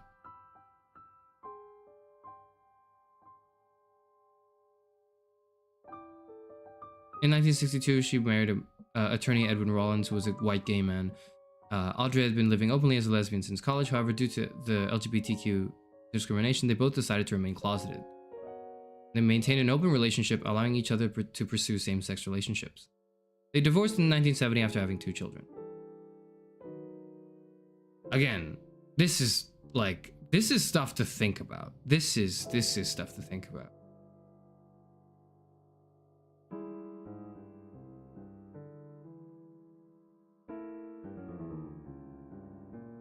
He's a feminist. I just made it a point, like, a while ago to tell everyone, like, technically probably true, but feminist is not, like, the top 5 words I would use to describe myself. And I said something along the lines of, I would unironically feel as though the word gamer is more appropriate to describe me than feminist. But for all intents and purposes, yeah, I am. Which is funny. Also, like, I don't know what I'm talking about. That's the other thing. Anyways, yeah, Audre Lorde is super interesting, and Kimberle Crenshaw as well. What's the thing I knew I'm a little familiar with Crenshaw for? I think it's just intersection. She's got interesting ideas in intersectional feminism. Yeah.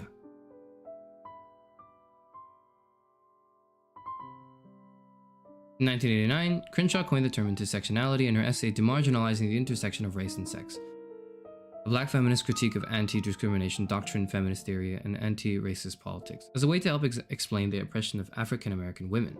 The idea of intersectionality existed long before Crenshaw coined the term, but was not widely recognized until Crenshaw's work. Black feminist trailblazers like Sojourner Truth in her 1851 speech, Ain't I a Woman, and Anna Julia Cooper in her 1892 essay, The Colored Woman's Office, exemplified the ideas of intersectionality before intersectionality came to be. Crenshaw's inspiration for the theory started when she was still in college at Cornell University, when she realized that the gender aspect of race was extremely underdeveloped. So she's like a lawyer, is that correct? She's a professor of at UCLA Law. Yes, she's a professor at like a law school, and so her some of her focus is on, where is it? Sorry, give me a moment. Yes, it's how the law responds to issues that include gender and race discrimination. There we go. The particular challenge in law is that anti-discrimination laws look at gender and race separately. Consequently, African American women and other women of color who experience overlapping forms of discrimination are left with no justice. That's the idea. Pretty cool.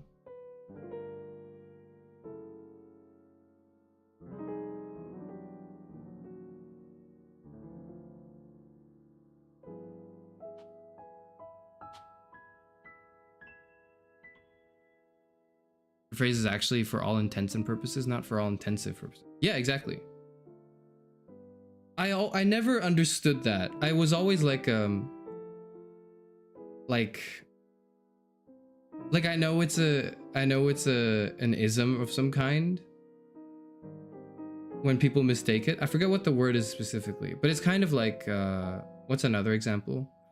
Like, it's a dog eat, like some people say it's a dog eat dog world. Like, no, it's a dog eat dog world.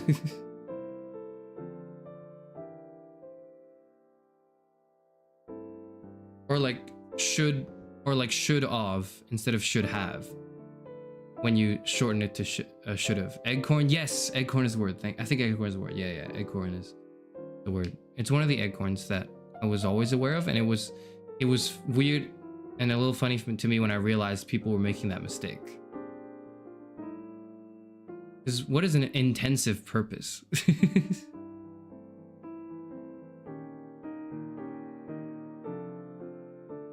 At least because I learned for all intents and purposes, and I like thought about it enough, I guess. I don't know.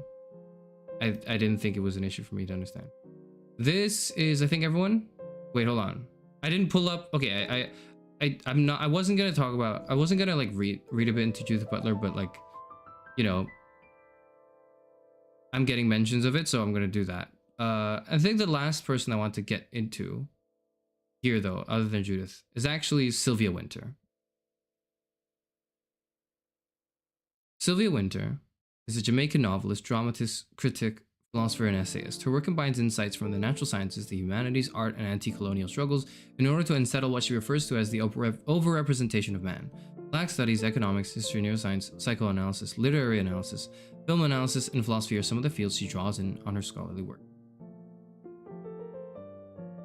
Where is the bit I wanted to do?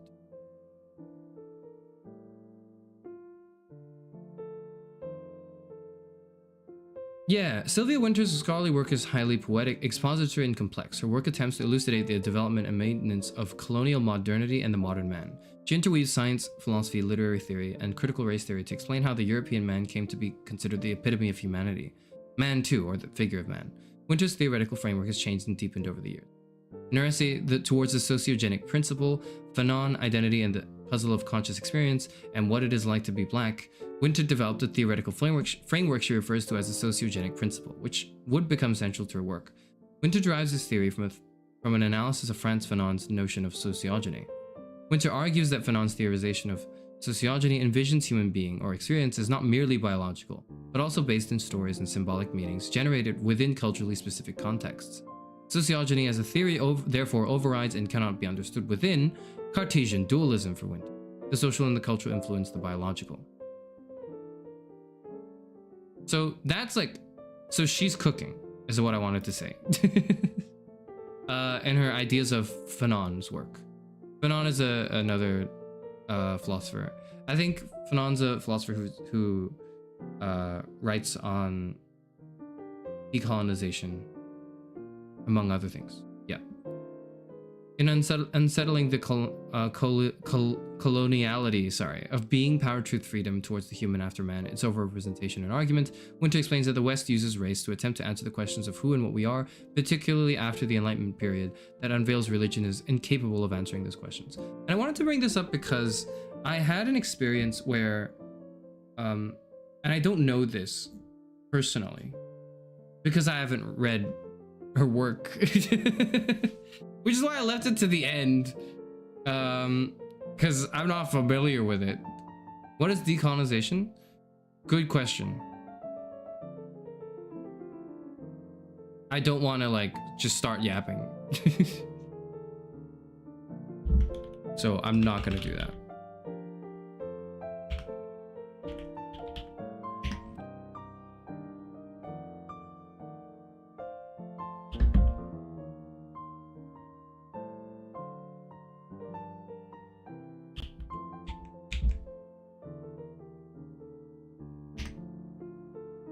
Decolonization is the undoing of colonialism, the latter being the process whereby imperial nations establish and dominate foreign territories, often overseas.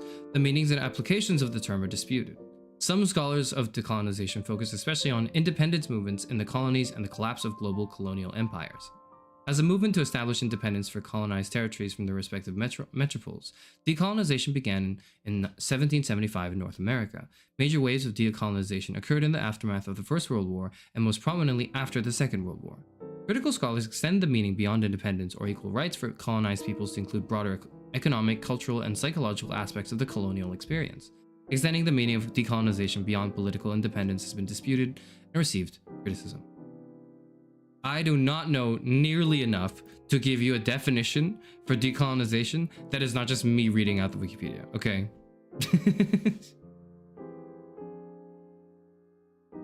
You said intensive? No, I said intents and purposes. Maybe it's just because like my words, like my words are not working today. But yeah, again, there's, in a meta sense, like if we step back a little bit, it's really interesting seeing the intersectionality that is like the intersectional work from writers, from people who write about intersectionality, from like the way those issues are formed in writing, and how their writing is informed, and how we can deal with it, you know, through these writings. Fascinating stuff. But yeah, so I bring up Sylvia Wynter because Sylvia Wynter, from what I understand, has some ideas that are not necessarily, I think, like she has another approach that's not quite, I believe, intersectional. Someone in the comments tell me I'm fucking stupid if what I'm about to say is stupid, because I'm not sure, but I chose to include this anyways because this was an interesting point I'd been illuminated on, like, I think fairly recently, which is why I'm very unfamiliar with it, right? It's because I've only been illuminated on this fairly recently. Is that she understands and writes about certain topics and issues that the previous few writers write about, but not from the same approach necessarily. And her work, I think, is more grounded in like her interpretations of Fanon, which is interesting. Frantz Fanon. Frantz Fanon is a French Afro-Caribbean psychiatrist, political philosopher, and Marxist from the French colony of Martinique. His works on post-colonial studies, critical theory, and Marxism. There we go. That's like Fanon. Time to go. Goodbye. See you later. Have fun. Enjoy. Yeah. So that's the last. So Sylvia Wynter, she's the last person I wanted to cover. And I say last. I didn't save the best for last. I saved the most uncertain for last. And by uncertain, I mean I'm not familiar enough to really talk about her. But I wanted to bring her up because I've been told by people who know better than me to read her. And so eventually I will, but I don't know why yet. And I guess we'll get to Judith Butler.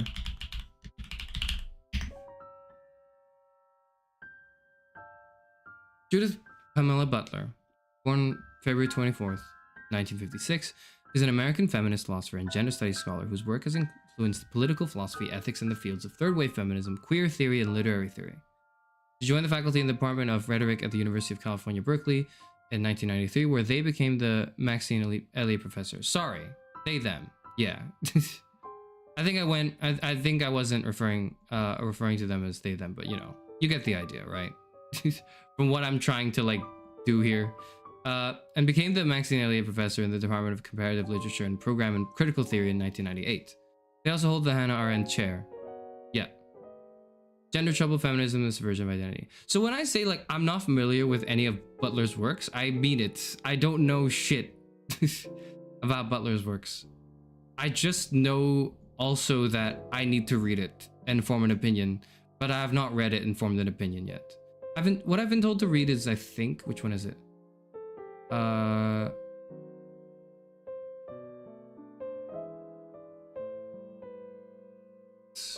Was I told to read? Oh, that's like a new thing. I'd heard about Who's Afraid of Gender. That was like a relatively new. Butler explores the roots of current anti-trans rhetoric, defined as phantasms. Oh yes, yeah. I remember who told me to read it now. I think it was Philosophy Tube. I think Philosophy Tube told me to read Judith Butler, and I was like, oh shit, I should read Judith Butler. Partner is critical of critical race theory because he believes that white people are also able to be discriminated against, but my arguments aren't good enough to convince him how important it is. Oh god, that's not for me to. It's not an argument for me to make. Sorry. Can you give an argument to clip it? No, that's not. I can't because I'm not familiar enough with it to mount a good argument. I'm still learning, is what I'm trying to say. So maybe in like a year, I'll be able to give you. Like maybe I'll be able to mount an argument from the perspective of a racially ambiguous VTuber. Like, no, I should not be talking about this. Chairman won't fight the white man. I'm not fighting. I don't want to fight anyone. It's unfortunate that I will have to, but I don't want to, okay? But yeah, VelociTube mentioned, I'm super interested in the idea of a phantasm that Butler defines here. Like, because when VelociTube like mentions it in like her video, when she was, I forgot what she was talking about, like, but it was such a cool concept. I was like, and I had to like go back and double triple take and see where it's from. And I think she cites Judith Butler. Right. Yeah, so I'm like, now I have to read what Butler's cooking, because the idea of a phantasm is so interesting. How old is Butler? Age 69. Oh, still kicking. He's still kicking.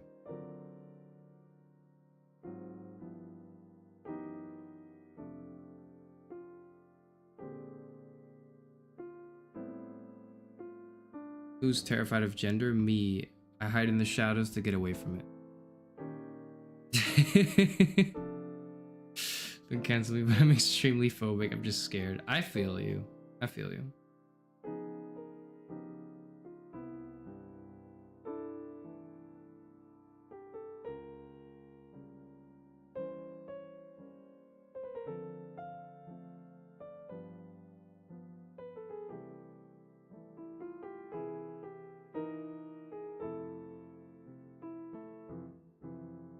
If you're critical, I'm just saying, if you're critical of critical race theory, though, what are you citing, or like what works are you citing? Is my first response to that.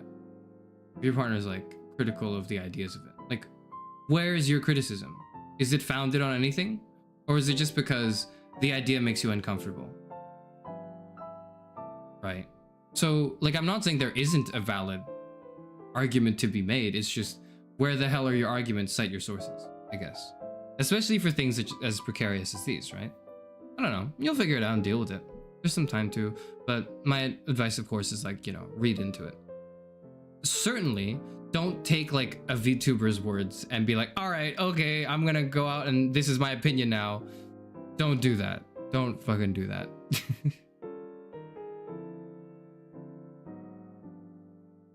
Ancient times, slavery was less than 200 years ago. Slavery's happening like now. It's just not in the Western world where things are talked about because, and again, if anyone has any questions for why today why are all the women today either like, you know, European white or Black American women, that's because in my westernized, you know, in my Western education, these are the people I've been exposed to. Why can't I go back to my... Oh, what the hell? I think crashed. Hello? Hello?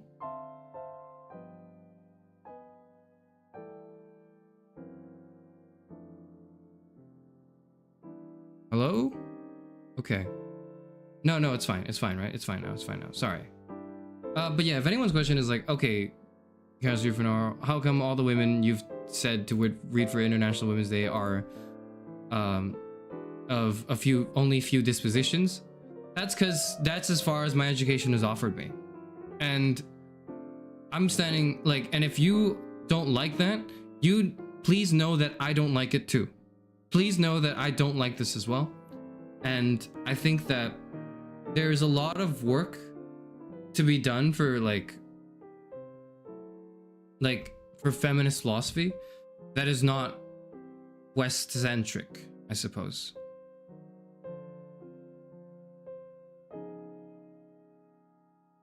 There's not enough good and interesting Eastern feminist philosophy that I'm personally aware of, and in the circles for which I engage in talk about as well, which could, you know, says as much about me as it does about the world at large, right? But what I'm trying to say is, this is not an exhaustive list, of course. These are only a few, and I've stolen them, and they're all like Western English, like Western writers who have their works either written in or translated to English.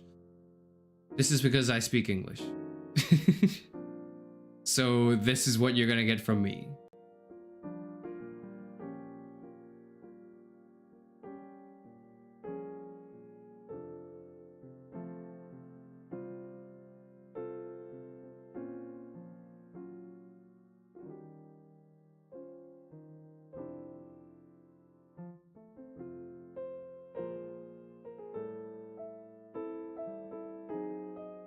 You would fight kindergartners though? No, I wouldn't. I would fight like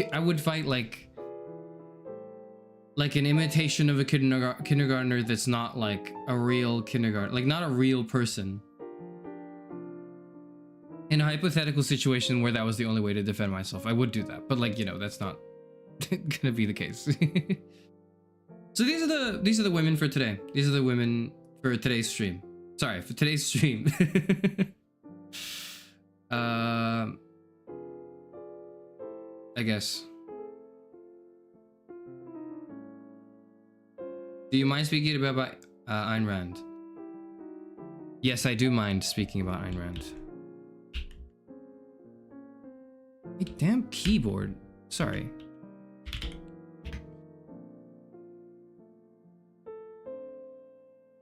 Alice O'Connor, better known by a pen name Ayn Rand, was a Russian-born American writer and philosopher. She is known for her fiction and for developing a philosophical system which she named Objectivism. Born and educated in Russia, she moved to the United States in 1926. After two early novels that were initially unsuccessful and two Broadway plays, Rand achieved fame with her 1943 novel The Fountainhead. In 1957, she published a best-selling work, the novel Atlas Shrugged. Fire title. That's what I'll say. Afterward, until her death, she turned to nonfiction and promoted her philosophy, publishing her own periodicals and releasing several collections of essays.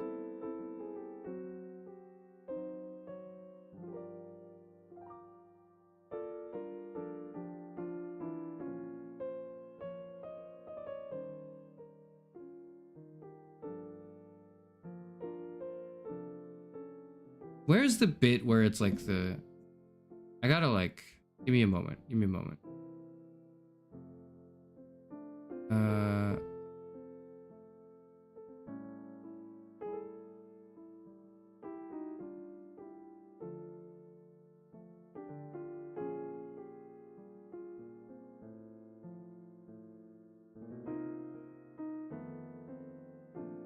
Oh yeah, and also this quote. Rand remarks that in the history of philosophy, she could only recommend the 3 A's: Aristotle, Aquinas, and Ayn Rand. That's also kind of fire. That's also kind of fire.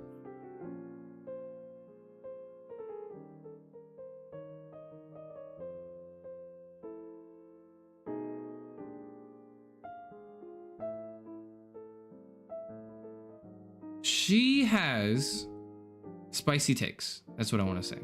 Okay.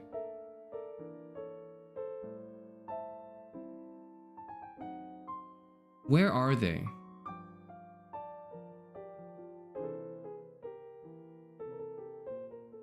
Or takes that are like, I'm not ready to agree with because I don't understand enough.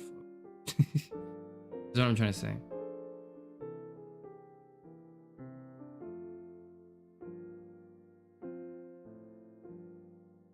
There we go. Yeah. Critics blame the Great Recession on her support of selfishness and free markets, particularly through influence of Alan Greenspan.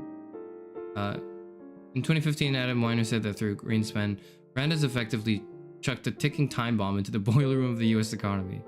There's like a lot of really heavy critique of Rand's like political and economic like views. So, and I'm not familiar with her work, so I'm not ready to be like, okay, I'm ready to, you know, diss Ayn Rand yet. I'm not, because I'm not familiar with her work yet.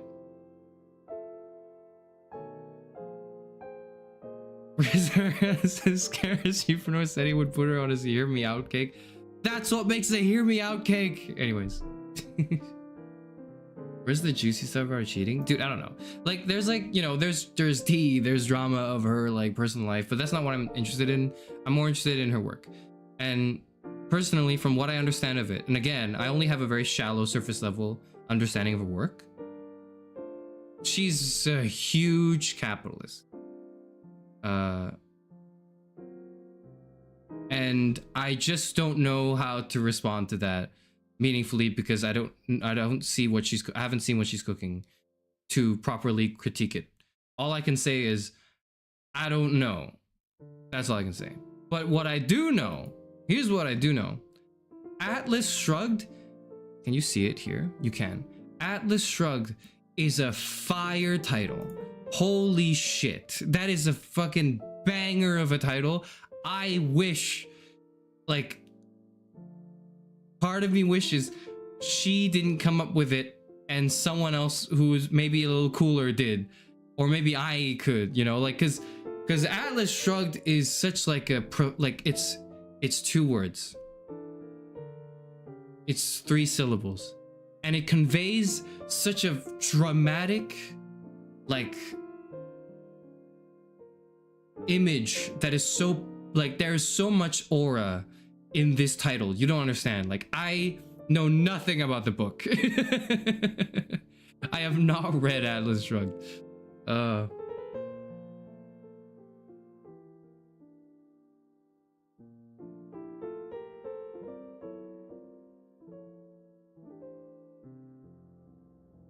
Yeah, and the book depicts a dystopian US in which heavy industry companies suffer under increasingly burdensome laws and regulations. Railroad executive Dagny Taggart and her lover, steel magnate Hank Reardon, struggle against looters who want to exploit their productivity. They discover that a mysterious figure called John Galt is persuading other business leaders to abandon their companies and disappear as a strike of productive individuals against the looters. The novel ends with the strikers planning to build a new capitalist society based on Galt's philosophy. Atlas Shrugged received largely negative reviews, but achieved enduring popularity and ongoing sales in the following decades. The novel has been cited as an influence on a variety of libertarian and conservative thinkers and politicians. After several unsuccessful attempts to adapt the film for television or for film or for television, a film trilogy was released from 2011 to 2014 to negative reviews. 2 theatrical adaptations have also been staged. So, I haven't read this. I've been told it's shit, but even if it is shit, I still want to read it for myself, right? What I do want to say though, and the only thing I want to say that's positive is, oh my god, what a fire title. Man.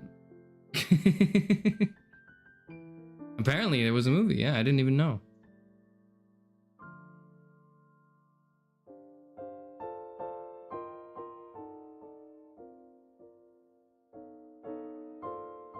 It's a little less fire because she said that about herself. I read this comment late. You were referring to when like I was talking about the 3 A's. No, I think that's what gives her aura though. That confidence is crazy. Yeah, like this, she could only recommend 3 A's, Aristotle, Aquinas, and Ayn Rand. It's precisely because she put herself on her top 3 list. That's aura. You have to understand. That's like, she's like, here's the big 3 and I'm on it. No, not Charles Murray, sorry. That's some aura right there. That's aura.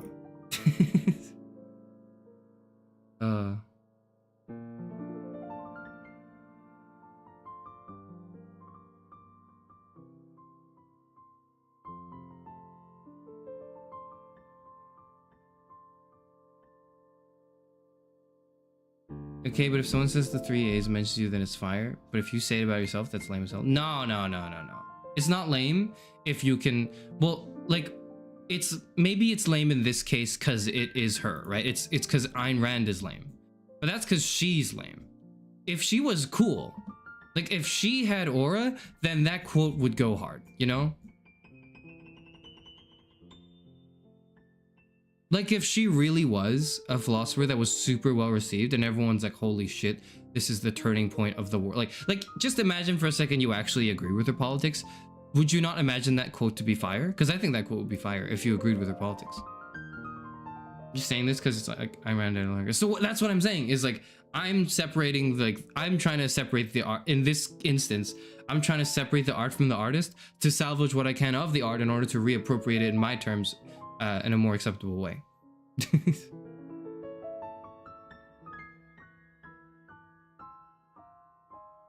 Like imagine if someone cool said it. Wouldn't it be a fire line? It would. It would. And imagine if someone else wrote Atlas Shrugged and it was about a different, like, story than whatever this is. If you do that, you're like, man, yeah, the title does go hard. Whoa. That's what I mean. That's what I'm saying. That's what I'm saying. Okay, that's all the women. Well, I guess we had to cover all the bases. Yeah, we had to cover all the bases. That's all the women we're talking about today. We had Simone de Beauvoir, Hélène Cixous, Luce Irigaray, Bell Hooks, Audre Lorde, Kim Crenshaw,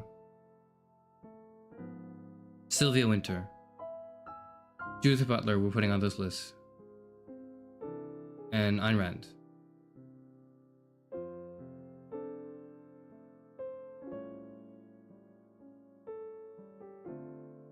Yeah. I do not want to end. I don't want to put the ending on Ayn Rand. That's not a good idea. There you go. That's all the people. Bonus recommendations: Betty Friedan. Oh, okay.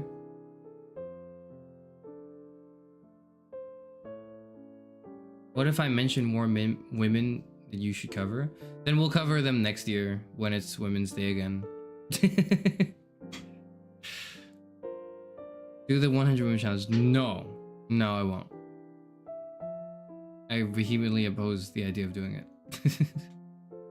I'm just gonna sit there going like, I don't know, who's the person that did this again? Instead of, you know, like I'm writing down names. Because I'm not familiar with names. I couldn't give you 50 women. I probably couldn't give you 50 men. Me and you listen, you have 99? That's not like, you're not a public figure. Clippable content, it's not. No, we're not, I'm not clip farming. I'm just here to, I'm only interested in doing this stream. Okay, yeah, that's everything. That's everything. And wow, we covered it under 2 hours, which is good. Now, I wanted this stream to be short, not because I hate women, because if this was 7 hours long, it'd be really difficult to, I suppose, condense and talk about everything without just veering off into tracks, or for me to speak on things I have no business of speaking on, right? Because, like, you don't need to sit here and hear me mansplain feminist theory to you for 7 hours. You don't need that, okay? Okay. So, with that being said, this is the end of the stream. Thank you for watching. I do need to go away and prep for things and do other things. I'm quite busy. And tomorrow we'll stream something else.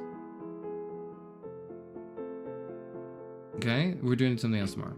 All right. Thank you for joining me, everyone. I'll be playing A Date with Death. That's what we're doing tomorrow. It's gonna be fun, I think. No time to talk about women. Yep, there you go. I gotta go back to, like, you know, Man Day. Like, yeah, it's Women's Day, but when can we go back to Men's Day? That's what I'm waiting for. Goodbye, everyone, and thank you for joining me on the stream. Or the VOD. Thank you.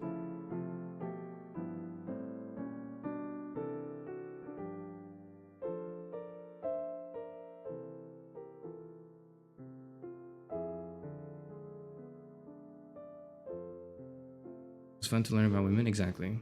I can't believe that for one day only, women are real. That's so cool. We celebrate today because today's the day when women are real. And then starting from tomorrow, they're not real anymore again. So